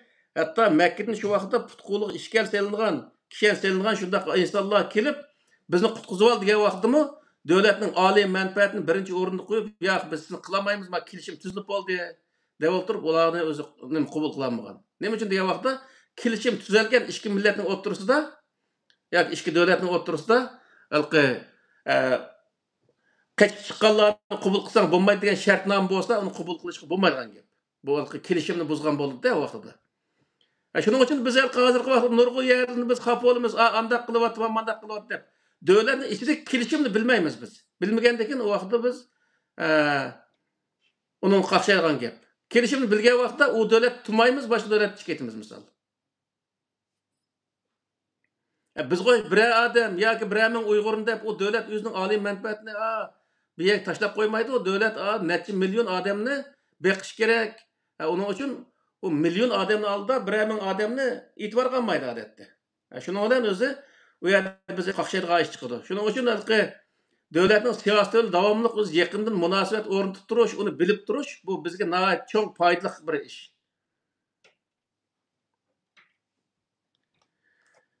Xo'sh. Allah razı olsun. Bayatın aşı bir yerde ilim okuş, ilim penge, mağrıpka köprak itibar veriş de başı ikinci noktada bek ta'kidledi. Bu şunu güçlendirdiğin, kollaydigan bir gapni men bir yerde okudum. Bu şu Germaniyada deydi hem onda. 300 yılın yankısı deydi. Bir tal yeni bir çirkav selinip bakma yok. Dep, işte ne deptem de onun dışı. Hem de ola o ne çirkav selişka sarf qilgan pulni nimaga sarf qiladi desa, o'qishga, tadqiqotga, nashriyotga, shundaymi ya? Davlatning mudofaasiga bu jihatlarda texnika rivojlantiradigan narsalarga sarf qiladi. Masalan, Mehmetba Shpigropni tunji bo'lib shu German odam o'rtaga chiqadi, ro'yobga chiqadi deydi. Ammo lekin tarixga yaxshi qaraydigan bo'lsa, Xitoylarning emas, Uyg'urlarningki Mehmetbani ijod qilganligi to'g'riliq ma'lumotlar bor, shu. Albatta. Ammo lekin Germanlar buni ko'rib o'zi qabul qilib, undan keyin buni taraqqiy qildiganda, Doğru. shuning bilan dunyoga Germanlarning nomi o'rtaga chiqildi-da, buni shular qilganda. Doğru. Hazır ma Avrupa'da, Kanada'dan bu işler belki Amerika'dan bo'lgan bo'lishi mumkin. Hazır bu g'arb davlatlarida çirkov selish emas, ba çirkovning o'zini musulmonlarga pulga setish boshlandi. Ma Angliyadan bir çirkovning o'zini, ma bir Uyg'ur bir puldar bir qarindishimiz vardı shu oldi. Uyg'urlar uchun olgan bo'ldi. Hazır Kanada'da mana bir çirkovni setib olib, jami qilib oldi. Hazır bular çirkov selish emas. Çirkov yo'qib ketsin hech qanday o'zi g'am qilmaydi bular. Nima uchun degan vaqtda bir davlatda qancha jiq ibodatxona selinsa, u davlat shu darajada xurofiylik va bo'lgunchilikka duch keladi. Shuning uchun bu yerda nima degan vaqtda Payg'ambar alayhissalom va boshqa payg'ambarlar misol Yusuf alayhissalom Misrda bosh vazir bo'lgan odam Qur'ondagi oyatga asoslangan vaqtida Davud alayhissalom davlat qurgan odam, Sulaymon alayhissalom davlatni kengaytirib, boshqa yerni besib olib, shundaq bir xil cho'ng davlatga ega bo'lgan odamlar. Payg'ambar alayhissalom davlat qurgan odam. Payg'ambar alayhissalom shu Madinaga kelib sog'an masjidni qanchtal meshit sog'an? Bir tal. Masjid Nabaviy degan bir tal meshit va ash meshitga bir qancha kilometr keldigan yerga bir meshit selingan vaqtida Payg'ambar alayhissalom beminch odamni olib urib cheqib vayron qilayotgan uni Qur'oni Karimda masjid zirar deb qaraydi. Davud alayhissalom, Sulaymon alayhissalom zamonasida bir podshoh bo'lgan odamlar. Necha yillab, masalan, ba'zan rivoyatda 40 yilning gapi bor, ba'zan rivoyatda 60-70 yilning gapi bor. Masalan, Talutning zamonasida qurilgan o davlat. Davud alayhissalom 2-podshoh, Sulaymon alayhissalom 3-podshoh, undan keyin zikr qilinmagan, balkim undan keyin biroz davom qilgan bo'lishi mumkin. Shu podshohning zamonasida qurilgan davlat selingan masjid qancha degan vaqtda bir tal. Başka hiç qandaq yer meclis sağan emas. Peygamber Aleyhisselam zamanında Medine'deki meclisinin sırtı tutuyor degan vaqt mesela Ebu Zer'il G'ifari degan adamның o'zi o Medine'deki jiroq bir yerdeki bir o'zi yerdan kelgan odam. G'ifar qabilasi hali jiroq bir yerda turdi ekan. Aşağıdaki bir odam aş iymon keltirgan. Peygamber Aleyhisselam şu odamga mesela aşağıda iymon keltirgan boshqa musulmonlar birlashib bir tal o'yni meshit qilinglar degan to'g'riliq hech qanday ta'limot bermagan. Nima uchun degan vaqtda u namoz deganda uyda o'qisi bo'laverdi. Bir meshit kelib bir imomga iqtido qilish hech qanday hojat yo'q. Imomdan hojat yo'q. Hozirgi vaqtda tamoman hojat yo'q. Nima uchun degan vaqtda o bolalarimiz to'y qilgan vaqtida to'y xatni hukumatdan olsak nikoh bo'ldi. Imomniki alhamdulillah deb u yerda nikoh qilish hech qanday hojat yo'q. U nikoh qilsa harom bo'lib qolgan ish yo'q u yerda. Misal. Devlet onu nikah kıldı mı? Nikah qog'ozini berdi mi? Demek ki o qonunliq xotin degan gap. Shuning uchun bu yerda nima degan vaqtida bir davlatda qancha mesela hozir ashuni izlab baqsin nimada Google'da qaysi davlatda meshitlar qancha ko'p deb men o'tgan ko'rgandim. Eng meshitli davlat Hindiston bu shunday birisiga 300 necha ming meshit bor ekan. Undan qilib qolsa Bangladeshda jiqqa 200 necha ming meshit demdi ya undan 300 necha ming shunday meshit bor ekan. Turkiyada 85 ming meshit bor ekan. Dunyoda ibodatxona qancha ko'p davlat dunyoni shuncha oqitdi hozirgi vaqtda. Nima uchun degan vaqtda sen bir kunda 5 namozni o'zini meshitda o'qiyma desang, yarim kun shu namoz o'qishni kunini o'tkazsang bo'ladi. Peşimde okuysa akıdlı esir kilatkan, akıdlı şam kilatkan, akıdlı xutbem kilatkan. O imamı uzun sörülünü okup, o yerde zihir tesbihini eğitip çıkacak, yerim gün tükeydi. Bu nim digerlik diye vaxtda, yerim gün işleyse, yerim gün namaz okuysa, şu vaxtda nim boludu? 1 yıl kıldığını 2 yılda kılırsa, 10 yıl kıldığını 20 yılda kılırsa, 100 yılda kıldığını 200 yılda kılırsa. Başka millet yok diye vaxtda, onu cay kıp kiti vergendikin, 100 yıldan keyin millet yeni milletden 100 yıl aqıt qalgan gap. Şoň o Qur'oni Kerimde hiç bir zaman cemaati bir yerde namaz okuyan diyen bir narsa yok. Cuma namazından başka. Uyda oku ve 2 rekat namazını okup ketiversen boldu. Mesela. u yerda illaki bir jamoat bo'lib, u yerda imom iqtido qilishga hech qanday nima ehtiyoj yo'q. Meshitga berishga ehtiyoj yo'q odatda. Payg'ambar qilmagan. Hozir payg'ambarning sunnati va ma sunnatni anda qilib ketdi, mana qilib ketdi deydi. Sunnatni bir depasni qana. Payg'ambar alayhisalom 10 yil Madinada 10 yil turish jarayonida qancha meshit sepdi? Bir tal meshitdan boshqa, u bir tal meshitni faqatla davlatni idora qiladigan bir idora markazida u. Boshqa hech qanday narsa emas. Davud alayhisalom, Sulaymon alayhisalom saqan masjid degan vaqtda shu vaqtdagi İsrail avlodlari qurgan davlatni idora qilgan idora markazi. Hozirgi vaqtdagi Oqsaroy degan gap. Ana yoqqa vaqtida. Hozir bir davlatning 70-80 ming yerga Oqsaroyni sanab olsang, u vaqtda millatni 70-80 ga bo'lib, hozirgi vaqtda masalan Turkiyaning o'zida A jamoat, ma jamoat, ko'k, because o jamoat pul taz yig'ilib ketib, haddan eshib davlatga qarshi chiqayotgan petochilarga o'xshash, u davlat andagi bemincha ziyolini tortib, ashada vayron bo'ladi deb arantas o'zini nima qo'ygan. Davlatni ichida davlat qurib oladi yani. Yani Allah Teala Kur'an'da belgeligini bunu hozir demidoqmi shu nimaning o'zida deyishlarsa, u bir davlat ichida ming'ilgan meshitlik bo'lish asla to'g'ri emas. Ming'ilgan, 10 ming'ilgan, 100 ming'ilgan maktab bo'lsin, madaniyat markazlari bo'lsin. U qancha jiqvos shuncha yaxshi. Va lekin u meshitniki ayrim bir meshit bo'lishi u millatni bo'lginchilik olib borgan gap. Masalan, bir yer meshit soldim, namoz o'qiydigan odam bor bu yerga. Namoz o'qimaydigan odam bormaydi. Demak, shu yerda millat ishga bo'lindi.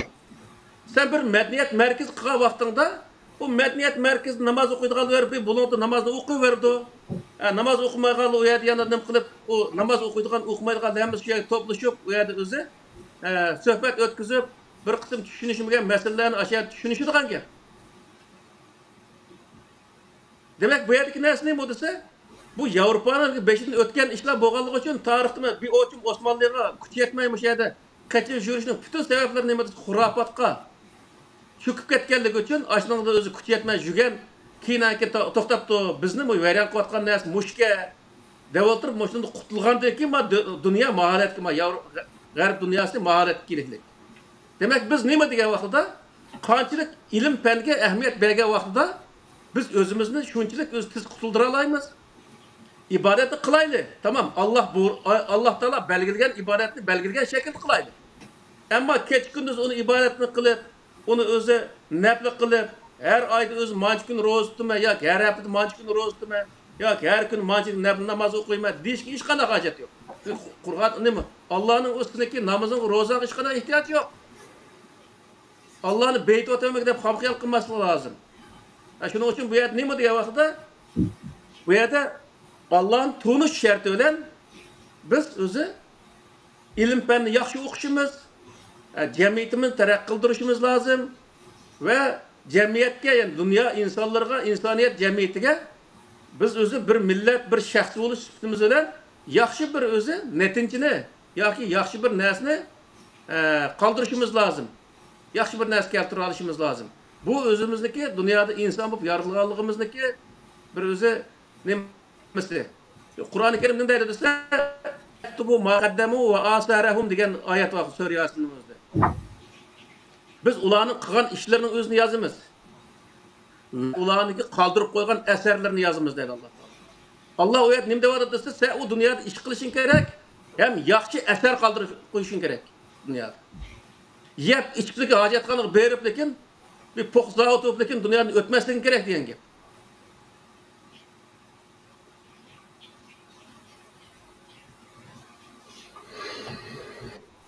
Allah kuch quvvat bergan ilmlarni taqmishalik qilay. Amaliyotda vazni ig'ir iddialar o'tirib qo'yildi. Tarixda, ya'ni biz mana shu o'tgan ilgirki 73 qismliq darsda nurg'un masalalarda davr bo'lgich xarakterli fikrlar o'tirib qo'yildi. Albatta vazni tushungan, qimmatini bilganlar jiddiy uyg'unishdi bo'ldi. Bugungi programmada favqulodda fikrlar bo'lyapti hozir. Masalan, masjid bir musulmon uchun masjidning bitta tikinli vastan qiyomat kuni ahiretde mesela periştelerin toyluk oludu degenden ibaret. Nima? Bir mescitte mesela canım yani. Aşı mescitke alakadar fazilet, savap, qatarlıklarının o kadar köplükiden insanlar mescitti berpa kılışını en çok hizmetler qatarından kördü-de. Bugünkü masalaның hazırkı düşündürüşlerde mescitninki hatta bir cemaatning bölünüp ketiş xavfi bolaş tüpeyliden mescit emas, o belki bir şu yerdeki toplum insanlarının ortak menfaatiga uygun keldigan bir medeniyet merkezi, yani bir toplum merkezi bolansa, hammalarni bir arada tutadigan, meselelerni hal qila oladigan mundaq bir organ bolsa degan narsa mescitdimi ulug' yaxshi xizmat bera oladigan yerga aylanganligini ilgari surildi. Aslida bu yerda günah yana mescit olmaslik mumkin deb qarayman mening tushunishimda. Chunki Payg'ambar alayhisalom qurgan, Madinada qurganda faqat bir masjid deb o'tib ketdi. Endi masjidda shu Madinada barpo qilingan tuzumga aloqador butun masalalar shu yerda hal qilingan. Yani demakchi masjidlar bugungiga o'xshash faqat namoz o'qiydigan butxonaga o'xshab qolgan yer bo'lib qolmaganligi tufaylidan bütün ihtiyaçlarını qamdayalaydigan bir organ bo'lganligi sababdan birisi kifoya qiladi deyilgan va asli qurilish maqsad g'oyasi masjid atilgan, balki bizning islom tariximizda o'tgan narsalardan masjid deb atalganligi uchun shunday kelgandi. Balki shu davrlarda bir yashagan Madina ahllarining ichidagi g'ayri dindikilarning kitoblarida u yana boshqa nom bilan atalgan bo'lishi mumkin, boshqa organ nomi bilan. Ben o taraftan ben bilmeyim. Bildiğinler yazıp koysa bo'ldi, tamam emas. Lekin bu yerda muhim narsa nima desa, aşağıda kurulgan narsaning ibodatni markaz qilmasdan, balki mavjud masalalarni birlikda hal qiladigan jamoat so'rini bo'lganligi. Albatta. Aslida aytgandek, xuddi shu bir toplum markazi bo'layotganligini ilgari suradiganligi aqllarga hozir ishorat bo'layotdi. Demek bugünkü mevcut mescitlerinin asli fonksiyasi ortadan qapqaganlık tüpeylidirla ziddiyetlik bir narsaga aylanib qolgan-da bu. Doğru. Misal hozir agar bu tarafini deyilmasa, madem mescit qarshi chiqdi Xitoylar bisabdi degan shaklda tavba qilishdan yanmaydi hozirgi insonlar. Lekin günah mescit emas, mescit degan kelimede emas. Ama mescit degan kelimenin içine toşqazgan mazmunda xapa qilatdi-da. Evet. Şunun meselesi hazır endi. Agar u chaqda bir toplum merkezi bo'lgan bo'lsa, albatta, mesela cami, cuma mescidi desa, o zaman mahalle mescitlarda hal bo'lgan masalalarni va ko'rib kelib bo'lgan. Bu chaqda bu nimaga aylandi bu desa, bir zamondagilarning qavmlar aqsoqollar yig'ilgan bir yerga o'xshasa, bugungi zamondan xuddi parlament, ishtami ya, masjid, hukumat binosi qatorliq yerlarning rolini o'ynaydiganligini hozir masalan pamityapmiz endi. Bu nimada, mesela Qur'onda Masjidul Haram deydi. Misal masjid degan kelimening o'zini tarjima qilsa chiqadi. Sajda degan kelime bo'ysunish degan ma'noni bildiradi. Itoat qilish, bo'ysunish degan ma'noni bildiradi. Masjid deganda ismi makon. Biz o'zi sarf o'qigan vaqt ismi zaman, ismi makon deymiz. Ismi makon. Bu nimani bildiradi desa, bo'ysuniladigan, itoat qilinadigan markaz, ya'ni itoat markazi degan gap. Bu hozirgi zamonda masalan Davud alayhissalom shu masjid sog'izmoqchi bo'lib, undan keyin o'zi vafot bo'ldi, oxirida Sulaymon alayhissalom sog'izdi. Sulaymon alayhissalom bir podshoh. Shu davlatning ichida minglagan yerga masjid soldirish nimasi bor, shu vaqtda kuchi bor. Masjid soldirdik kuchi bor. Shunchalik o'zi cho'ng, o'zi bir alqi, masalan Qur'onda uning tasvirlari bor. Mandaq narsa yasaydi, andaq qildi degan o'zi nurg'ulg'an Sulaymon alayhissalom zamonasidagi voqealarni bayon qildi. Shu yerda Sulaymon alayhissalom ashlilik kuchga ega bo'lib turganligin, u davlatning bulung pushqoqlarining hammasiga masjid soladigan bundaq nima savob bo'ladi deb o'tirib, undaq masjid solg'izgan emas. U yerda masjid degan narsaniki, kelimeniki ma'nosini yaxshi tushungan odamlar bular. U nima degan vaqtda shu atrofdagi, ya shu davlatning ichidagi insonlarning hammasiniki itoat qiladigan markazi degan gap bu. Buni da siz hozir nimani farqlantiryapsizlar? Hukumat Davlatniki davlat Aqsaray apparati degan gap bunda Amerikadagi Aqsaray misol Amerika davlat apparatiga ham o'xshayotgan shu. Ha, ashunday degan gap. Hech bir zaman bir payg'ambarning zamonasida 5-10 yerga masjid salgan hech narsa yo'q. Hatto Abu Bakr Umarning zamonasidami shu Masjid Nabaviy va uning boshqa masjid salgan hech narsa yo'q. Ammo ashlar oyaga berib namoz o'qigan, mayga berib namoz o'qigan masalan Hazrat Umarning o'zi shu Qudusning o'zini olgan vaqtida aşağıda cemaat bilan bir yerning o'zini bir sasliqning o'zini tuzlab aşağıda namoz o'qigan-ki. Keyin aşağıga Hazrat Umar o'lib ketgandan keyin 70-80 yildan keyin Umayya sulolasining zamonasida aşağıga o'zi Umarning Hazrat Umar jami deb aşağıga jami soldi. Umar solgan jami emas u. Demak, ashunga o'xshash narsalar dunyoda jiq misol.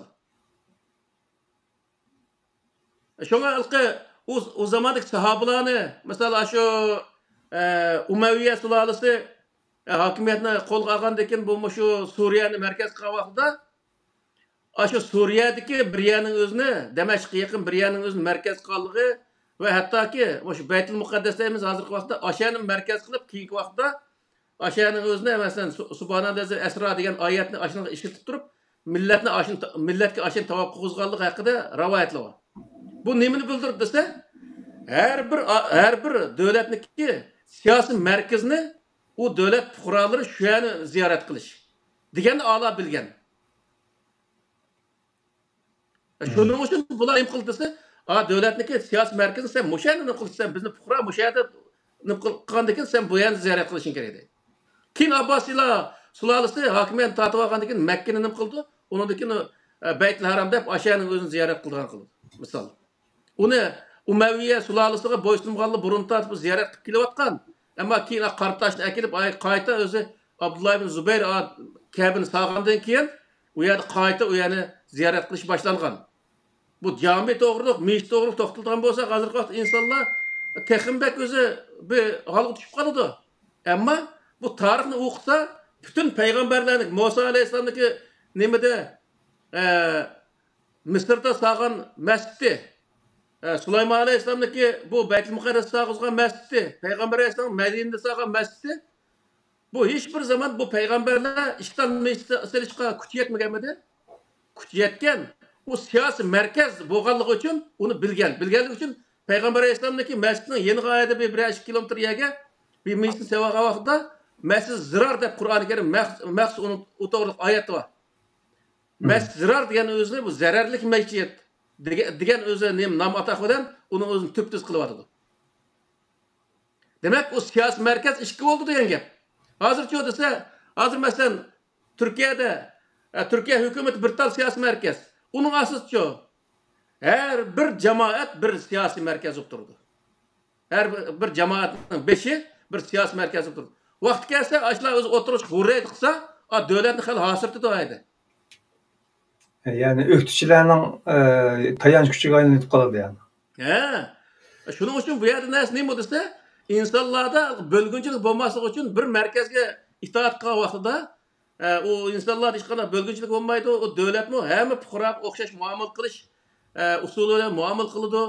Bunda qo'ygandan keyin uni hech qanday nima bo'lmaydi. Shuning uchun nima namoz o'qishda o jamiga berib namoz o'qish savob bo'ldi degan faqat Umayya sulolasining zamonasida xalqning o'zi biz Medine görüşümüz gerek ya ki u yerda mandaq adil podshoh va ko'k deb eli tarafdorlik insonlardan u yerda bo'lgandan keyin ani tusha kelgandan keyin Umayya sulolasidagi podshohlari ularni bo'sh qo'ymaslik uchun 5 namozini shu texim uzatib 2 rakat o'qigan 10 rakat nafl namoz o'qib balki bizda bor shu hozir 10-oyda 10-oyda xalq iştin en boşluğa vakti haşağı tutuyordu. Konuşunu haşağı tutuyordu Allah'ın özünü. Demek bu Müslümanlığı veyran kıvatkan nesinin birisi şu. Nefl ibadetle. O nefl ibadetle onuğa sen mesela keç gündüz bilimben şugullanan adam yüzünü ve başka insanlarını kutkuzdu. Keç gündüz ibadetle şugullanan adam yüzünü emez. Hiç neresi kutkuzamaydı. Şunun için Allah Teala o bizi belirlep bergen nesine ait atsan da. Mançı rekat namaz okuysa, mançı vakt namaz okuysa, mançı rozusu, mançılık özü hacı kılırsa. Boldu. Bu kadar yani. Sen onu keç gündüzlep öz okup versen, Xudanı beyti atılgan bunda bir narsa yok. Zaten Kur'an deyiklik. Sizlerdeki özü kurbanlığındaki güçlü kını bana yetmeydi. Sizlerin tekvalığını yetil bana deyiklik Allah Teala Kur'an'da. Demek doğru iş kılganlık. Doğru iş kılsan onunki doğruluğu bana özü meniki nazarimde men hesap kaldırgan narsa doğru iş kılış degan gap aydı. Sen doğru iş kılışın gerek deydi. İş kılış o yerki narsa. Keç gündüz dök ya üsü vergan bunda bir iş yok. Bayatınki nimede bütün men hareket namaz okupma bir insanın bir açlığına jayaga ekilenmese degan bir sözlerimi misalan bugünkü devirde altın bilen yazılgan söz. Buna Xitay misalan Xitay mescitlerinin rolunu bizden yaxşı düşengeligi tüpeyli'den yıllardan beri koyu dep hem de onu kontrol qilishning iqtisodiy chiqimini töveletish maqsadida qisqartirib tutdi-da. Xitayning aş təşviqat materiallarının arasında aşna 5 kunda oqsan 5 namaz sana bermez hech kim vicdanlan degan şekilde gaplar var. Yani red qilay desa amaliyat. Onunla şu dinsiz olgan ekan o bu deplam ötep ketemiz. Lekin reallikka qarasak haqiqatan bütün biz ibadet dep charchayotgan ibadetlerimizin köpüncüsüne qarasak Allah'ның ihtiyacı yok narsalar. Elbette. Onunla biz pervan olap özümüzün urdu ekenmez. Etrafımızda, putlarımızdan etrafı çöldürde bizgi peşlerimizge eslep göz yaş özü dertlen kelgen insanlarını kolumuzun kendinden şiddeti dikemizde. Doğru. Aslında kıldığa iş mava, ehemmiyet veriğa iş mava deyişine hazır kadar bilgenmek yaptık. Bugünkü ma temada tüzümler meselesinde toxtaldık. Tüzümlerininki her xil isimlerden bugünkü devirde hakimiyetlerini yürgüzdüğün vasıtalar kolunu kilatkan tüzümler hakkında toxtalıp ötep kettiler. Bazılarına dinine xilap kelmeydiganlıkni Kur'an'a uygun ekanliklerini dep ötep kettiler. Endi bu arkalık yana pişne kıldıgan kıyınlaşlarımızga bulap birdigan ahvallıqmı yok emas. Taxamı belki inçkulak ötüşümle bazen narsalarga izoh berish to'g'ri keladi deb o'ylagandim. Keyin to'liqlam bo'ladi. Ya'ni hech qanday bir tuzum yüz tushmaydi. Çünkü xatoliklari, kemsizliklari bo'ladi. Ammo insonning haq huquqiga aloqador boshqalarning haqlarini yemaslik, bo'zak etmaslik, naqshlik qilmaslik qatorliq masalalarda buni to'plam ikki kalimaga yig'dik. Davlat ichida adolat, sirtida manfaat tuzilib ishlatishda. Ya'ni mushu masalada Qur'onga tushadiganligi aniq bo'landadir misol aqllar imzo atadigan bir jumla bo'ldi.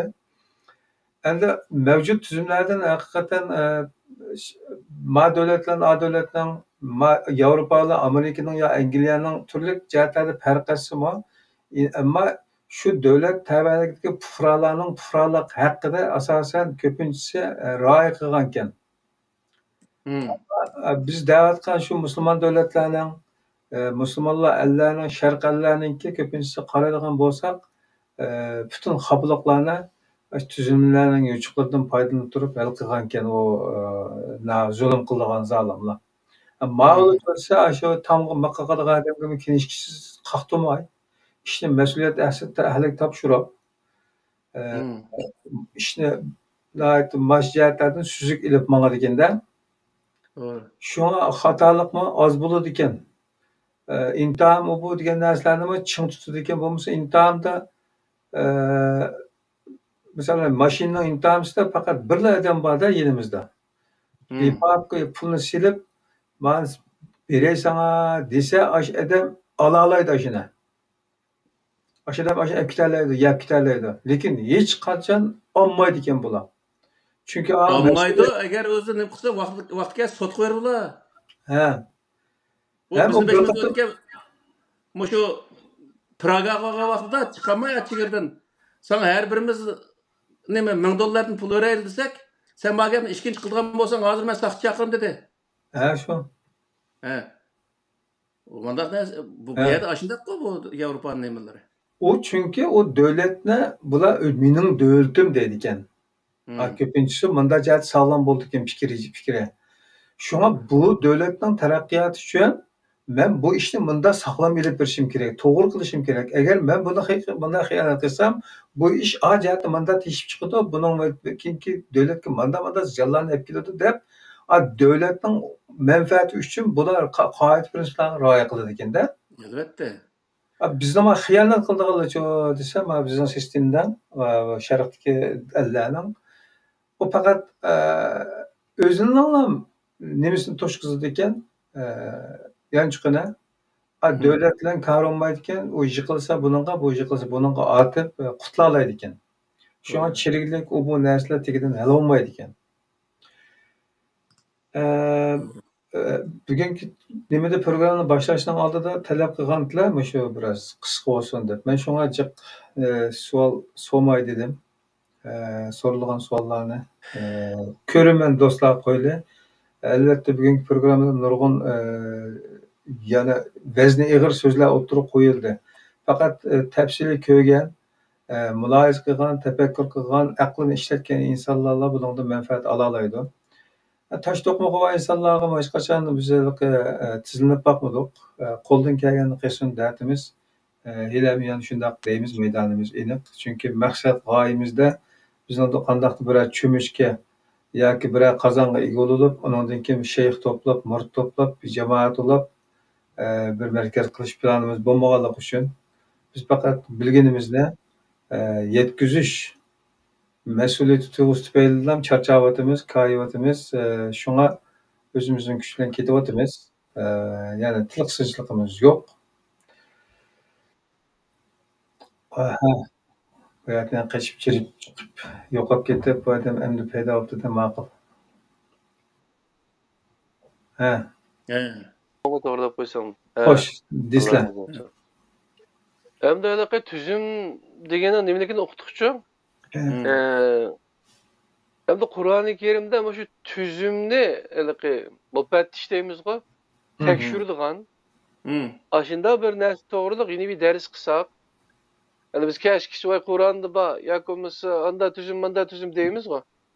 Ama tuzumni ko'rib qo'ygan bilan uni anaqa tekshiradigan, onun xulosasi chiqarib bir natijalarini nima qiladigan yani shuningdan aslında yani biz bunu qanday tanıymiz degan bir masala chiqsin demoqchisizlar. Qur'onda ma'ni qil deydi, undan keyin asli din deganning o'zi shu hisob kitob degan gap hojim. Tekshirib doimcha ma'ni oldim, Alloh ma'ni berdi, menga men ma'ni berishim kerak yoki nima bor deb. Shu bizda ashish yig'irg'u. Men shunga namoz o'qigan vaqtida bir jamiyat namoz o'qib qolsam, namoz o'qib ketim duoga turmaymichu bu yerda.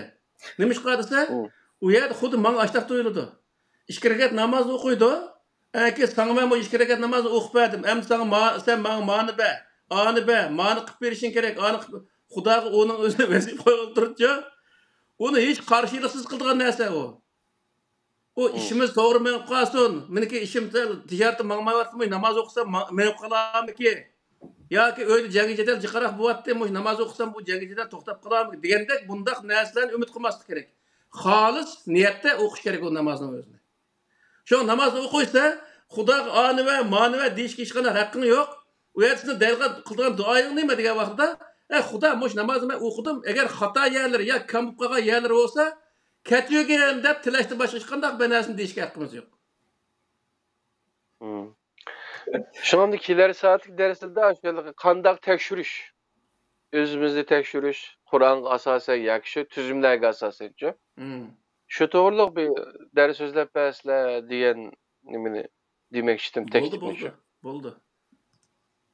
Bomba reklamiz ketib qolsin bu ishga yaxshi bo'ldi. Meylanda bo'lsa bugun men bir herib ketiblar. Bo'ldi. Men Atganda bir soat kitobni tugatamiz deb 4-5 soat o'tirdik, shundoq charchab ketdim-chi. Tugatdik asosan. Edim yani tetik bo'ldi darsda falan. Bo'ldi, Çok hammaga rahmet. ko'p rahmat. Mak. Allohga emanet. Neylense. Rahmat. Amin Allah bo'linglar. razı olsun. Pidayı kardeşim. Cümlemizden inşallah. Kaderli kürmeler. Bugün Kur'an'da Nezer programımızın 74. sanı. Nayet yaxşı fikirler ortaklaşıldı inşallah. Kiler saatlik dersimizde görüşküçe aman bulunla. Eğer yaxşı görgen bolsaňlar, başka arkadaşlar bilen paylaşıp tavsiye qilib qo'yinglar. Qaysi bir yaxşı işe vesile bolsa, onun savabı sizlarga yeziladi qadarli qarindoshlar. Eğer başka fikirlerinizler bolsa, bizge fikir her zaman fikirge oçuqmiz. Allah razı olsun. Qani kiler saat programımızda görüşeyle. Allah'ın özüge emanet bulunlar. Assalamu